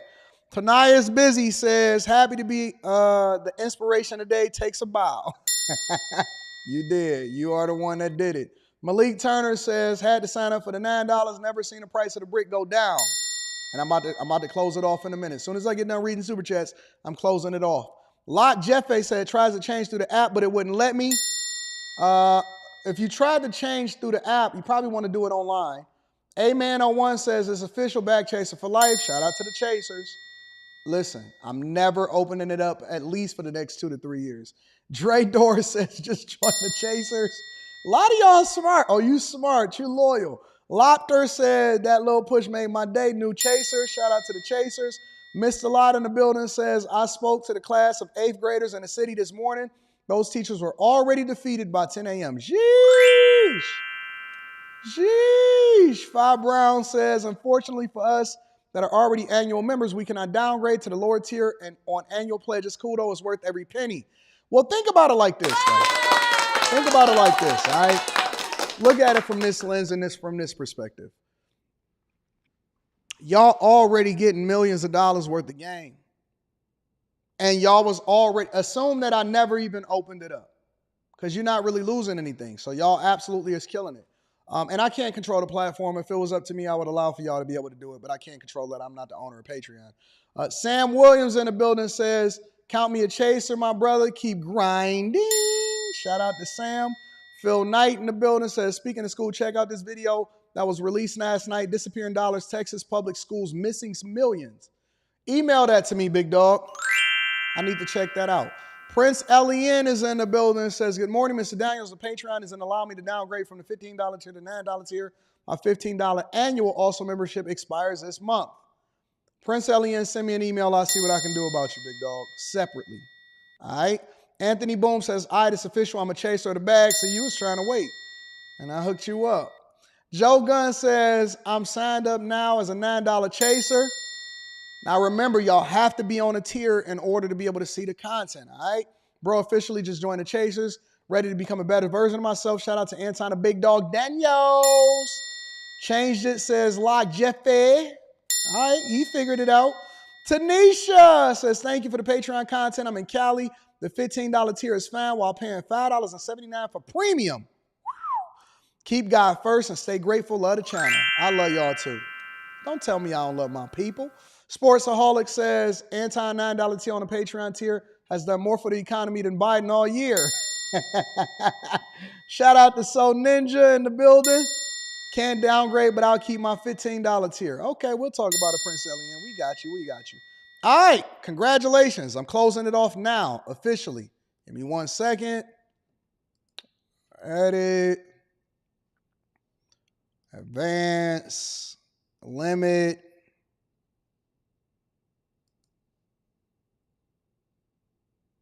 Hold on, wait.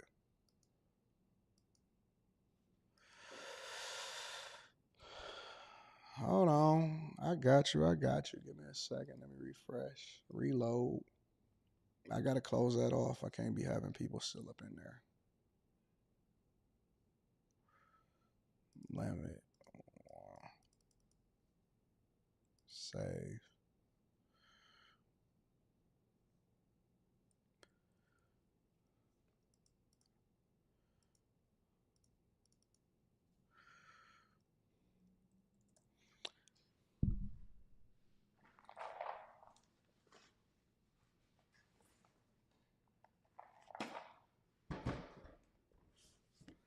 See if I can close this off.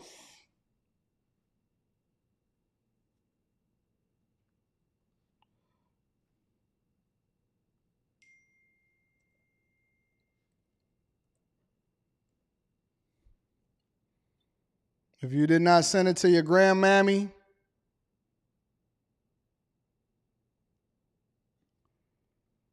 then that is on you.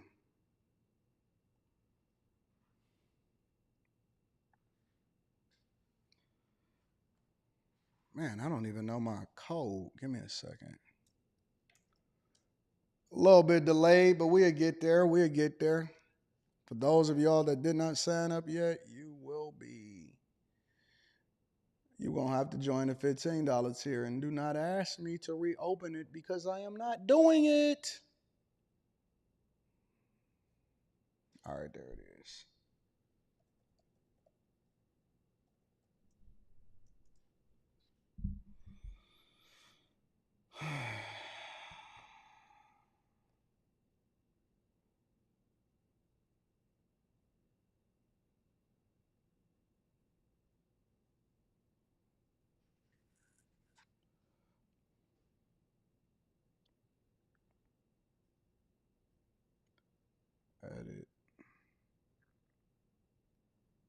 Vance. Give me a second, y'all.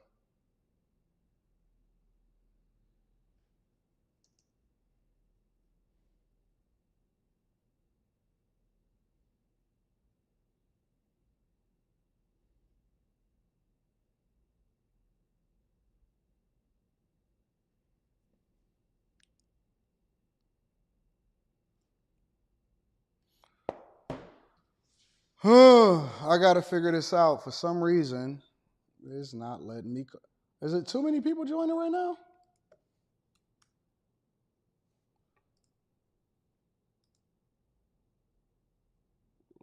All right. It's over. It's over. That's it. I've officially closed it off.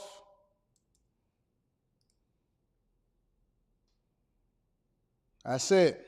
All right. Sold out. Sold out. Looks like hundreds of y'all, literally hundreds of y'all joined. Yeah. Yeah. All right. Shout out to y'all that got into the early adopters. One time official for everything, and then we there. All right, y'all ready to get back to the show? Mystic Philly says, I'm official. Some of y'all got in a little later than usual, but you got in. Shout out to Ferry, says, I just took up dressmaking and enrolled in a class today, and then you dropped the price. Law, blessings come when you don't expect them. We got to get to that bag, all right? So remember, we got Stock Club on Saturday morning. So for all of you new people, we doing Stock Club Saturday morning. I'm going to drop the time inside of the Patreon probably today or tomorrow or the next day. And then I'm dropping a video, a Patreon exclusive video breaking down the taxes, how you keep more money inside of your pocket instead of giving it over into the federal government legally, all right, legally. So shout out to the chasers, shout out to the bag chasers. I am in a good mood. And y'all can come and meet Q at the next meetup.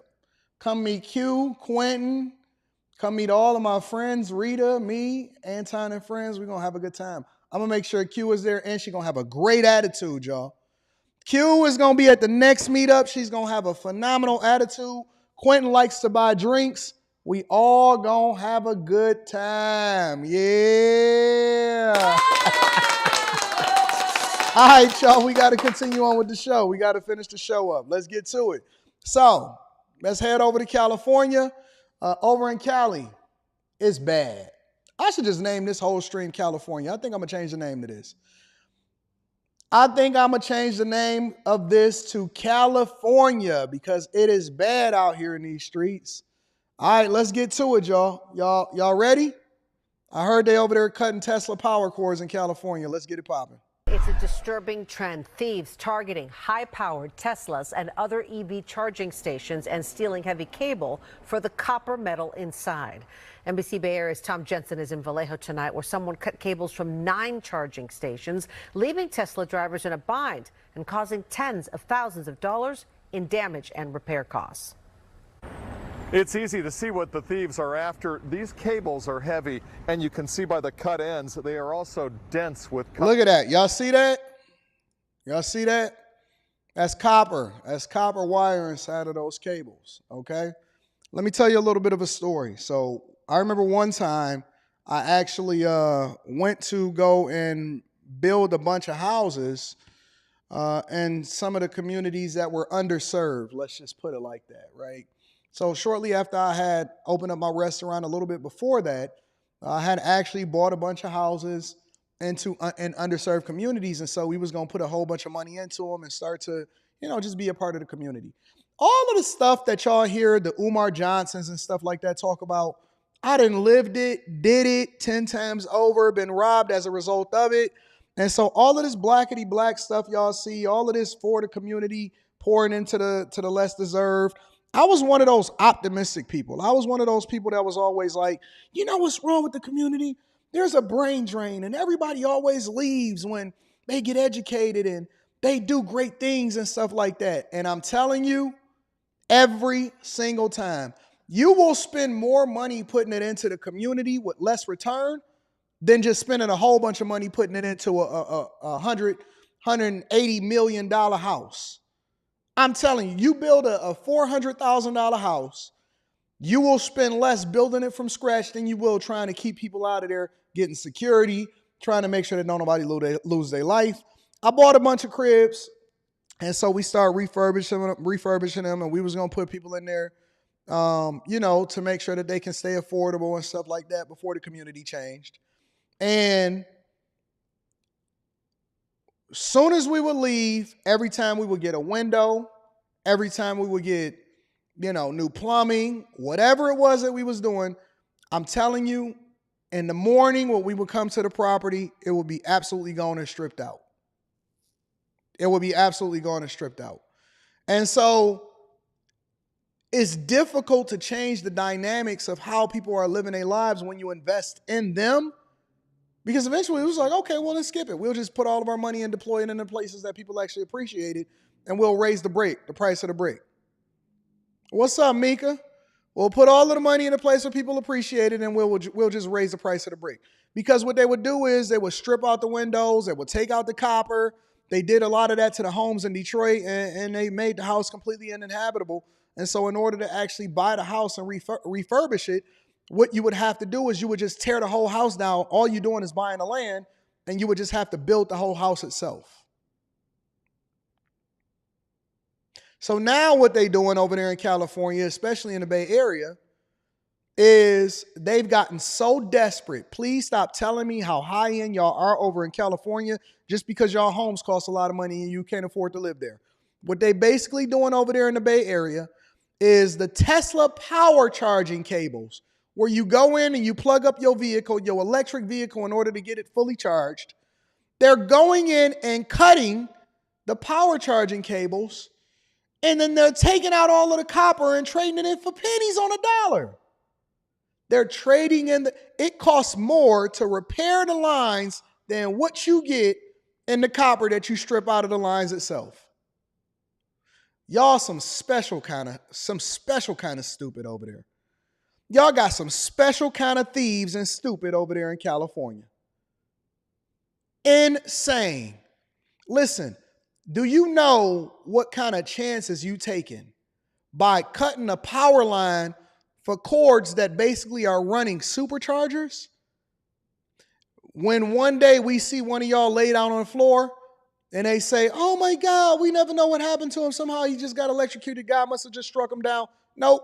They cut the wrong power cord for a Tesla charger cable in order to try to steal the copper, and God dealt with him accordingly. Y'all a special kind of criminal over there. Correct, Azriel. Crackhead activities. Copper, and at $3 a pound through scrappers. From the cables cut here, the thieves likely got a couple $100s for all of that metal. $3 a pound. The scrappers is only giving you. You got to join a tier, Brian Barnes. You got to be on a tier. I'll answer that super chat shortly. $3 a pound. That means you took a risk on your life. You inconvenience, and you probably going to cost tens, if not hundreds of thousands of dollars in damages. And you went over there and you cut off you took all of the copper out of there. Y'all hauled it all off on your arms, and you're going to get a few $100s for the copper that's inside of the Tesla power cables. That's a special kind of crackhead. If you telling me that this economy is thriving, I'm going to tell you to go and look at the Tesla power cables over in the Bay Area and in Oakland and in California. That $3 a pound, that's a special crackhead. Few $100s? Seriously? You know how much work you got to do in order to do that?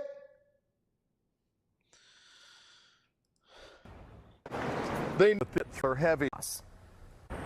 It's easy to see what the thieves are after. These cables are heavy, and you can see by the cut ends, they are also dense with copper. And at $3 a pound through scrappers, from the cables cut here, the thieves likely got a couple $100s for all of that metal. They knew something wasn't right. Most likely happened in the night, and we found it early morning. Josh Beckler and his wife were two of the first people to find the cut cables early Mother's Day morning. Josh is also a retired Marine and former investigator for a major big box hardware chain who routinely investigated similar thefts where thieves targeted generators and other items for the copper wire. You know, they left 5 charging stations. I'm pretty sure after they racked up, I don't know what the quantity was, but almost 20 cables with the nozzles. Those are extremely heavy. So I'm imagining that's all that they could haul at one given time. In all, 9 of the Tesla supercharging station's cables behind the Vallejo Target store were cut over the weekend and reported to Vallejo PD early Sunday morning, leaving Tesla drivers in a bind. I think this is the second time or third he's been cut. So they need to put some gates up or something like that. I don't know what they got to put gates up just so people can charge their cars. Hey, is this what we came to? Is this what life is like over in the Bay Area, that they got to put gates up just to be able to charge the cars because y'all can't let them, y'all charge? Jesus Christ, this is amazing, bro. That's insane. Honestly, it's literally insane. That makes no sense whatsoever. Ain't that why In-N-Out left? Ain't that why Starbucks continue to pull out all of the stores in California? need to do, but this is pretty inconvenient. Josh Beckler says sadly it's a sign of just how desperate many in the Bay Area are right now, willing to risk life and freedom for a couple $100 in copper wire. Dummies. And an Oakland Tesla driver who had to use the chargers in a pinch today agrees. I think it reinforces the desperate times that a lot of people are under, and, you know, hopefully we can do something about it. Tesla Energy workers had all of the stations back up and running by dinner time, but this isn't an isolated incident.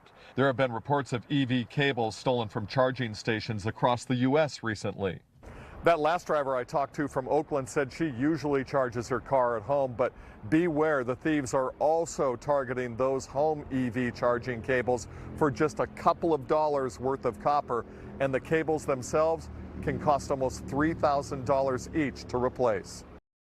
If you have a charging cable, especially over in the California area in particular, be very, very careful about leaving your garage open. Don't leave it outside and charge it outside. Don't do none of that, because people are getting incredibly desperate. They're willing to do anything. They're willing to throw their lives away. They're willing to run up on your property. They're willing to possibly get electrocuted, all of that, because they some special kind of crackheads. And so instead of getting a job, instead of going getting you $20 an hour over there at McDonald's and paying your fair share, instead of you being very, very responsible with how it is that you use your resources, instead, they're going to be, when you see somebody hauling down the street in a grocery basket from Target, this is right behind the Target. When you see somebody hauling down the street, the grocery department from Target, and they got a bunch of charger cables in it, know that that's that special crackhead that you need to call the police on, because they're ruining it for everybody. Everybody is getting messed up and everybody jammed up as a result of it, all right? So that's what's happening over there in California. Jesus Christ. Special kind of crackhead. Let me read a few more of the super chats and then we're going to continue on with the show. ERAW says, bought the dip. Officially a chaser. Shout out to the new chasers.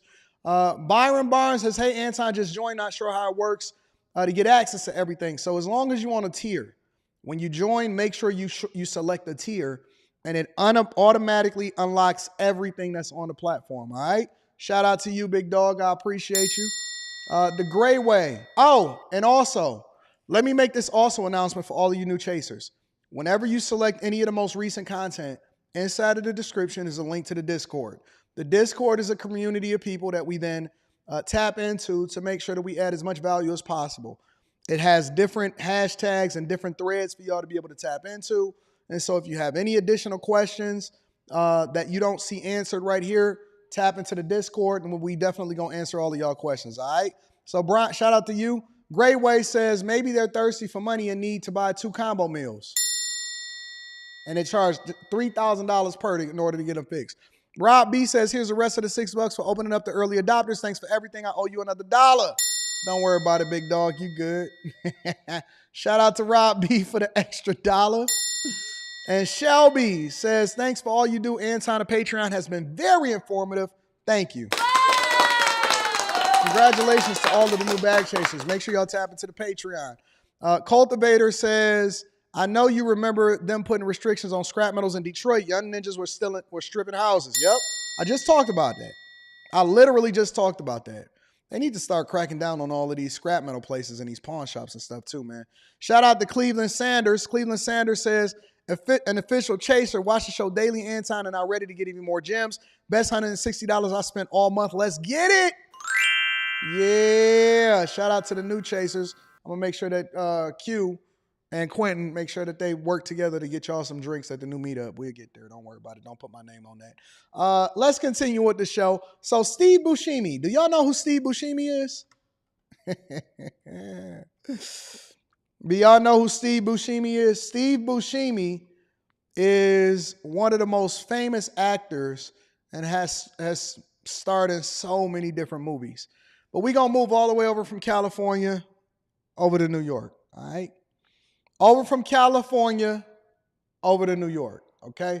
The reason that we're going to get over to New York is because apparently people is over there still punching people's lights out. So remember about a month ago where the ladies, just random white women was walking down the streets and then these black guys or this black guy in particular was out here punching out people's lights? I'm going to read that super chat shortly, big dog.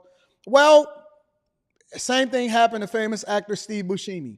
I have not seen this video, but y'all did send it to me. And so I want to review it with y'all. Make sure that y'all tap into the Patreon. Again, link is in the description.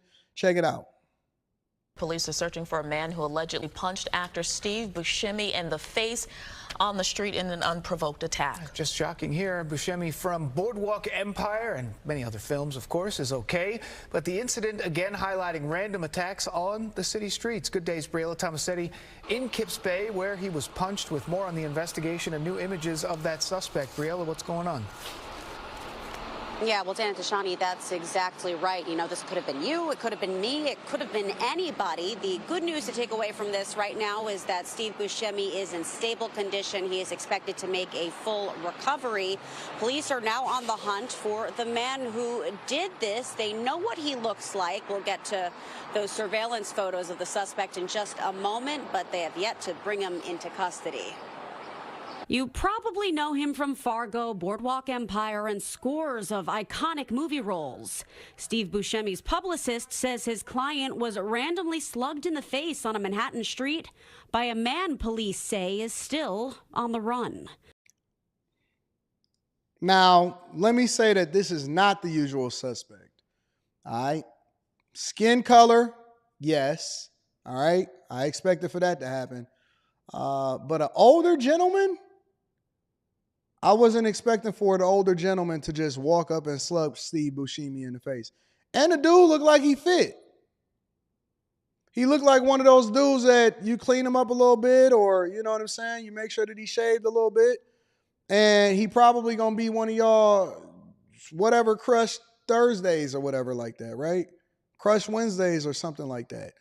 But the dude is an orangutan. He looked like he fit. He got on the Nikes, you know what I'm saying? He got on the Nikes, he got on the jogger, he looked like he just came from working out. Probably is one of those earthy people. He looked like he earthy. He looks like he earthy. But dog, dude just ran up and knocked out Steve Buscemi? What the heck is going on? And he had on a huge backpack on top of it too. Let me see what else is happening out here in these streets. According to the NYPD, it all went down just before midnight last Wednesday at the intersection of 27th Street and 3rd Avenue. The department would not name Buscemi as the victim, but went on to describe that a 66-year-old man was punched in the face. This guy, I was thinking the same thing. I was thinking the same thing. This, y'all saying it. This cannot be random. No way in the world that this was random. That dude looked like a normal dude. And so you would just randomly punch Steve Buscemi in the face? Let me see if we can make more out of this. And taken to Bellevue Hospital to be treated for bruising, bleeding, and swelling. Jesus. Buscemi's publicist later confirmed it was him, saying the acclaimed actor is okay and appreciates everyone's well wishes. NYPD Crime Stoppers released this photo of the suspect, caught on camera wearing a blue going to shirt, jail. black pants, white sneakers, and a dark-colored baseball cap. He going to jail. Buscemi is the latest celebrity to fall victim of an unprovoked attack in New York City. His Boardwalk Empire co-star, 55-year-old Michael Stuhlbarg, was hit in the back of the neck with a rock while walking in Central Park in late March. Stuhlbarg chased down his attacker, 27-year-old Xavier Israel, until he was taken into custody by police and charged with assault. According to the latest NYPD crime statistics, felony assaults in New York City have increased by 4% this year to date. I thought they said that crime was down, assaults and felony assaults was down. Man, I'm telling you, bro, I just remember when they was on that Eric Adams and all of them and the police chief and stuff, and they were saying, oh my God, listen, guys, assaults are down, even though we're going to call in the National Guard to come into the New York subway stations. And, you know, we just need help. We need help from our legislators. We need help from our people.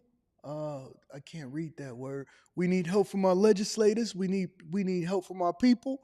But let me rest assured, New York crime is down and felony assaults are down by double-digit gains.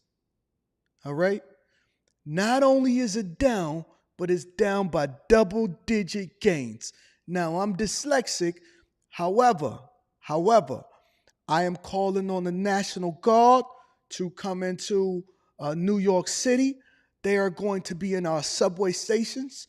We got a lot of technology that we're trying to deploy, and we're going to continue to support our migrants, and we're going to continue to leverage the Biden administration to make sure that they can try to get us the funding for New York City.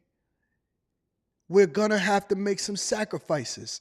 I talked to the administration, and what the administration said was we're going to have to take a 5% cut across the board, okay? So when we taking this 5% cut across the board, that goes for everybody, okay? So in addition to that, we're going to cut our police funding. We have to cut school administration funding, and I know a lot of y'all not going to like this, but we definitely got to cut funding to sanitation. And the reason why we got to cut funding to sanitation is because we could do more with less. We could do more with less, okay? So I need y'all to please bear with me. And they told me that I wasn't going to get back in office, but I beat them the last time, and I'm definitely going to beat them this time. And we got the support of New Yorkers. We just made sure that we got gig workers, $20 an hour. I was talking to Gavin Newsom over in California and Karen Bass, and they told me that that works for them as far as the line cooks over there with the minimum wage workers. As long as they was doing the thing that they were supposed to do, you're going to have a job. You're going to have a job here in New York. So we just got to make sure that we get all of the migrants, and they're not here illegally. They're not here illegally. We got to make sure that we get all of the migrants to work. We want to get them work permits, and we want to make sure that they become a part of the New York economy, because crime is down double-digit gains. And we making sure that we taking care of you. Go Knicks. Go Knicks. That's what he said to us. That's what he told us. He told us, go Knicks, and that crime was down double digits. So why in the world is Steve Buscemi getting his lights punched out?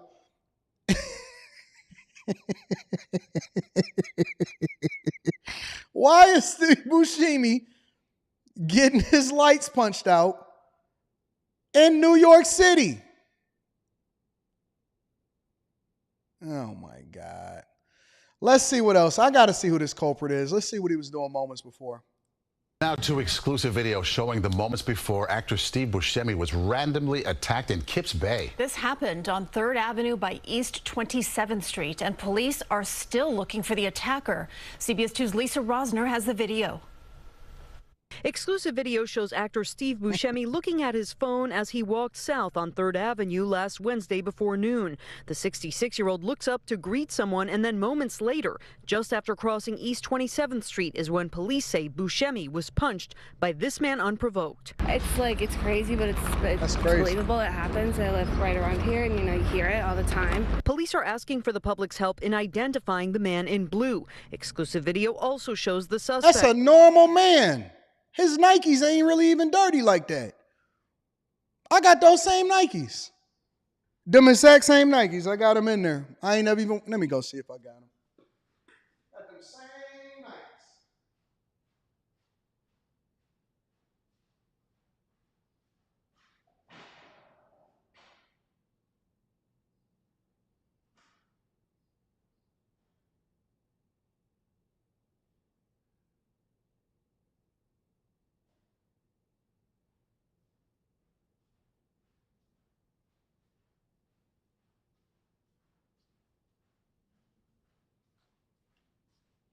These ain't those.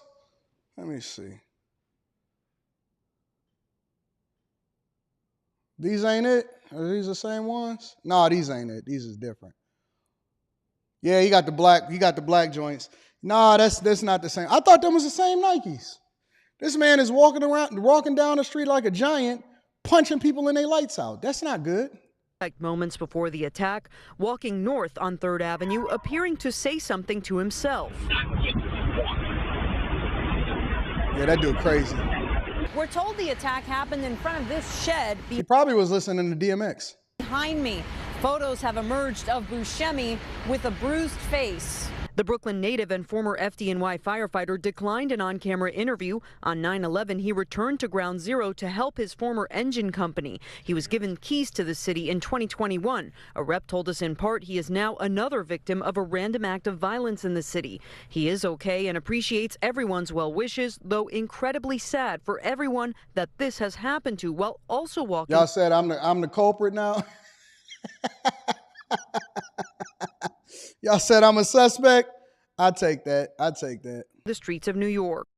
I think it's horrible, actually. I got attacked right here, too, a couple of years ago. Really, at random? I was walking down the street and somebody came by and smacked me in the back of my head and knocked me down. This man spoke to us after a dentist visit. It's a reflection on the leadership of our country.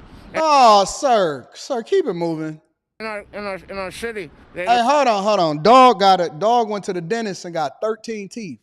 Visit. It's a reflection. He ain't got no teeth. Hold on, fam. You can't do an interview and saying that you came from this is trolling. Dog said he came from a dentist visit and he ain't got none of these. All of these is gone. Smacked me in the back of my head and knocked me down. This man spoke to us after a dog ain't got no teeth. Talking about you came from a dentist visit. Dog. New Yorkers is wild. New Yorkers are insane, bro. Every time I go to that city, I love it. I ain't even gonna cap. New York is one of my favorite places to visit. It's one of my favorite places to visit. But this dog ain't got no teeth, bro. Dentist visit. It's a reflection on the leadership of our country and our city. They'd arrest you, but you'd be out the next day or that afternoon. So why not punch out Steve Buscemi? Buscemi was taken to Bellevue Hospital for bruising, swelling, and bleeding to his left eye. Buscemi's Boardwalk Empire co-star Michael Stuhlbarg was also... It's bad in New York. Hey, y'all be careful over there in that city. It's very, very bad. And shout out to the news for trying to point out that the dude ain't had no teeth, saying that he just came from the dentist. That was real wild. That was wild of y'all at the dentist office for doing that. Let me read a couple of the super chats and then we're going to go to the last one. Dietrich says, hey, Anton, I appreciate the content, but can you give a few words of encouragement? I've been breaking out of a lot of my bad habits, learning from you, but today was really tough for me. Maybe I'm in my head too much. Yo, to be honest with you, bro, you're not in your head too much. You just need to. Here's the biggest thing about breaking out of bad habits is staying busy. The minute that you start, they say that the idle mind is a devil's workshop, and the real meaning of that is that when you start sitting down and getting in your thoughts and then getting into these emo music and then start being around other people and start back hanging around the same thing that you used to do in order to get into the same things in your head that you used to get into, then you get dog. Everything is staying busy. You can be in love with a chick, and the minute that you start staying busy and getting involved with other people and being around friends and being productive and starting to talk to other people is the minute that you start forgetting about her.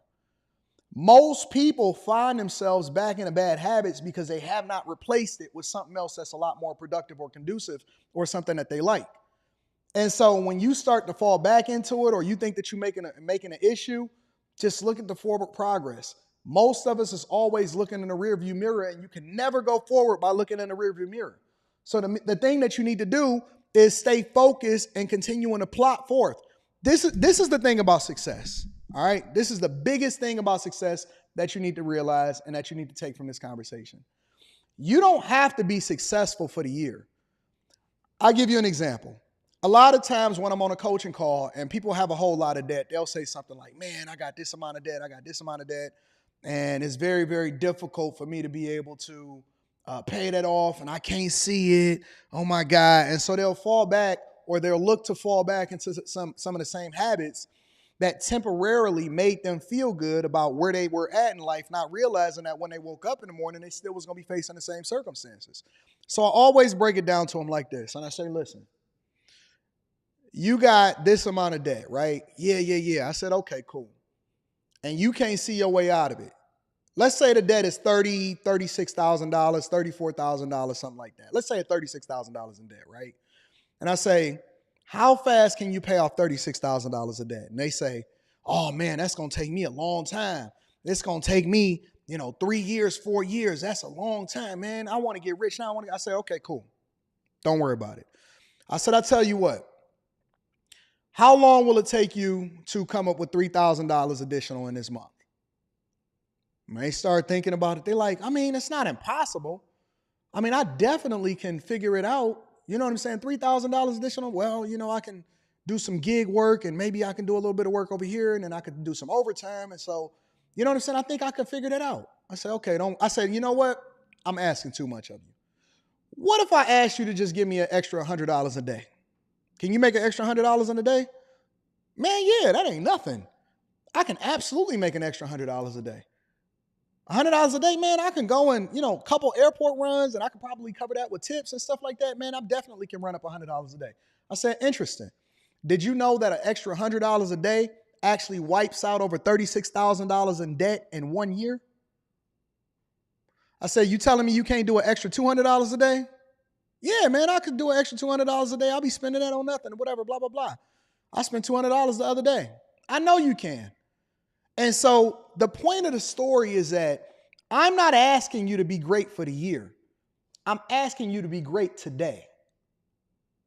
Every single day, focus 100% on what you then broke down from a milestone perspective. So that $36,000 is really $3,000 a month, which is really $100 a day. And you can cut that in half by $200 a day, which means you can pay off $36,000 in 6 months with an additional $200 a day. But it's not about the money, right? What we do is we start at the end goal, we break it down, we milestone it out, and then we use practical, everyday advice on how it is that we can make sure that we're successful for that day. That's it. Just that day, that's it. And that applies to everything. It applies to going. That's why I'm not focused on what the results are. The results is for everybody else. I'm focused on what am I doing in order to be successful today. So if you're dealing with a person that you don't want to deal with anymore, all you got to do is focus on being successful and not calling them, not dealing with them, and staying busy for that day. If you're looking to pay off a piece of debt, when you milestone it out for what it is that you want that to look like, all you got to do is be intentional and take care of business that day. If you want to make sure that you don't fall into bad habits, all you got to do is to be great that day. And then over a period of time, 30 days, 60 days, that create a habit. Next thing you know, you forgot that you was even into that in the first place. Until somebody from your past that you ain't supposed to be around in the first place reminds you that, hey, man, remember where you came from? Remember when you used to do this? No, I don't even remember that because I ain't into that no more. That ain't my life. I've already created another life for myself by having different habits and different ways that I go about taking care of business instead of spending the majority of my time focused and worried about what's happened in my past. instead of focusing on what's holding my future. What people don't realize, and I was talking to a couple yesterday, right? And it was a young guy, and he had took a young girl out, and this is the honest to God, on my father's grave truth. And he said, hey, man, I recognize you. Yeah, you Anton Daniels. Can you give us some advice or whatever? And I said, oh, y'all a couple? And he said, no, not yet. But, she cool. And then they laughed or whatever. And they said, can you give us some advice? And I said, listen, here's my advice for y'all. Focus 98, 99% of your energy on the thing that you love about her and the thing that you like about him, and focus 1% of your time on the things that you don't care about. When I look at people, and a lot of times when I run into people and they from my past or somebody that I went to high school with, and they said, oh man, remember when we was this, remember when we was that? Most of the time I genuinely don't. And I'll be like, no, I don't even remember that. Remind me of it. You know why? I was talking to Quentin, and shout out to Quentin. He probably still in the chat right now. He's going to be on Tuesday night tonight. I was talking to Quentin, and I was talking to a group of people that was on a platform on After Hours. And they said, Anton, I wish I can go back to being 20. I wish I can go back to being 19. Man, I was a beast back then. I said, absolutely not. No way in the world would I ever go back to 20, 30, 32, 33, 34, 36, 37, 38, 39, 22, 18, none of that. They said, why not? I said, because, bro, my best years are ahead of me. My best years are ahead of me. I am spending the majority of my energy, the majority of my time dedicated to the thing that's going to feed me in the future. Dog, every day is a dream. My life gets better. And that happens when you focus on looking out the window instead of looking in the rear view. Every day you get better. Every day you progress. Every day you become a little bit more successful. Every day you become a little bit more able to communicate effectively, to grow, to become smarter. Why would I want to go back to being what it is that I used to be, that I tried to get away from, that I've grew from? And so listen, understand this, even if you've had a bad day, because we always have them. I've had a bad day. The chat has been here and walked me through my bad days. You got a whole community of people right here, right now that love you, that's pushing for you, that want you to be great. Even though we all over the country and we all over the world, and there's bag chasers everywhere, and there's people that's in this chat, and I check in with the chat and I say, hey, where y'all from? Where y'all at? Where y'all going? What's happening out in these streets? What's y'all sentiment? And I check on y'all in the morning, and I also find out what y'all do for a living, and I'm always interacting with the chat. You know why? Because your community and your group of friends and your people, this ain't just the internet. This is a way for us to be connected. Remember this, it's people that want to see you successful. That's why I created the Discord. That's why we got the bag chasers. That's why we meet up in person. We pray for each other. We love each other. And so you got to remember, and I always lean into my word. When it comes down to it, if I ain't got nothing else to lean into, I lean into my word. And when Jesus' mother came to him and she tried to knock on the door and say, hey, I'm his mother. And this ain't nothing against Jesus' mother, but this is the point of the story. He said, I'm his mother. He said, don't even answer the door, because my family and my friends is right here. It ain't my blood. It ain't the people that I was raised with. It ain't the environment that I feel like I'm indebted to just because I was raised there and we ain't never known no property in there. It ain't none of that. You ain't your circumstance. You ain't your job. You ain't your title. You ain't the people that surround you. You ain't none of that. You know who you are? You are a sum total of the people that you spend the majority of your time with. And so if the people that you're spending your time with is going in that direction, then you go that way. Don't get distracted. Don't look in the rear view. Don't look to your side. Don't see where everybody else is going. Your group, your community, the people that you roll with, your family is not the people that you was born with. It's not the identity politics. It's not the things that's surrounding you. It's not your neighborhood. It's not your job. That is a way for you to make money. That is the place that you came from. This is where you learned your lesson from. And these are the people that tried to hold you back. Your family and your group of people, your community is the people that's going in the direction that you're going in. You are not your past. And so let that go. We don't trauma bond. We don't hold on to things. We understand that things is going to happen in your life, but you got to understand that you are the sum total of the people in the environment that you spend your time with. Dress for the job that you want. Look at the direction that you're going in, not the place that you at, and not the community that you serve today. You have to vet even the people that you're surrounding yourself with the people that's going in the direction that you're going. And even when you talk about a spouse, you got to vet for where you're going, not for what you currently feel and where you currently at, because you ain't going to feel this way tomorrow. I'm telling you, listen, when you think about your life, don't think about it based off of where you at. Think about it based off of where you're going. When I see people that are in their jobs too long, that surround themselves with certain people that's not adding value in their life too long, with people that's not going in that direction, I'm telling you, milestone your life out. Focus on the vision. Lay out exactly what you want your life to look like. Lay it out. What you want your wife to look like. How many kids you want. What kind of cars you want to drive. Where you want to go. How much you want to study. How knowledgeable you want to become in all of these different things.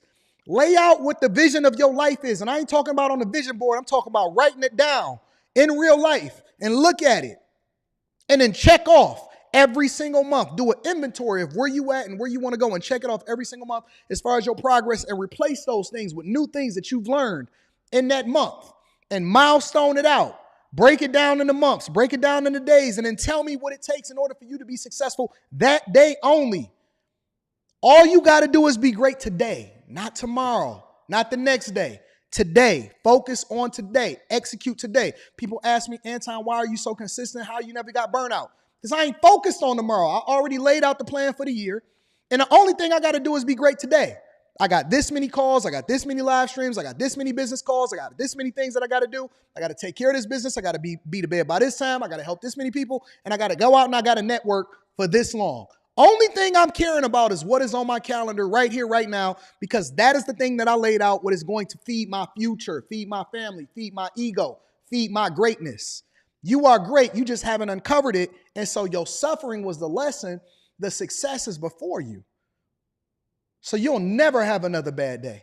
The only thing you're going to do is, even if you have a problem, you failing forward. You'll never have another bad day if you take the advice that I'm giving you right now. You will never, ever have another bad day. The only thing you're going to have to look forward to is what's happening in your future. If you take the advice, you clip this up, you take it, you put it in your life, you listen to it every day, I guarantee you, your life will be more fruitful than ever before.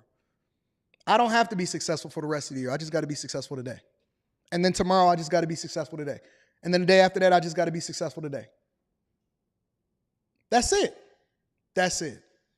And live every day like it's your last. It's called the present for a reason. All right? All right, big dog. Hopefully that gives you some insight, some motivation. Shout out to you, D-Trick619. Shout out to the Chasers.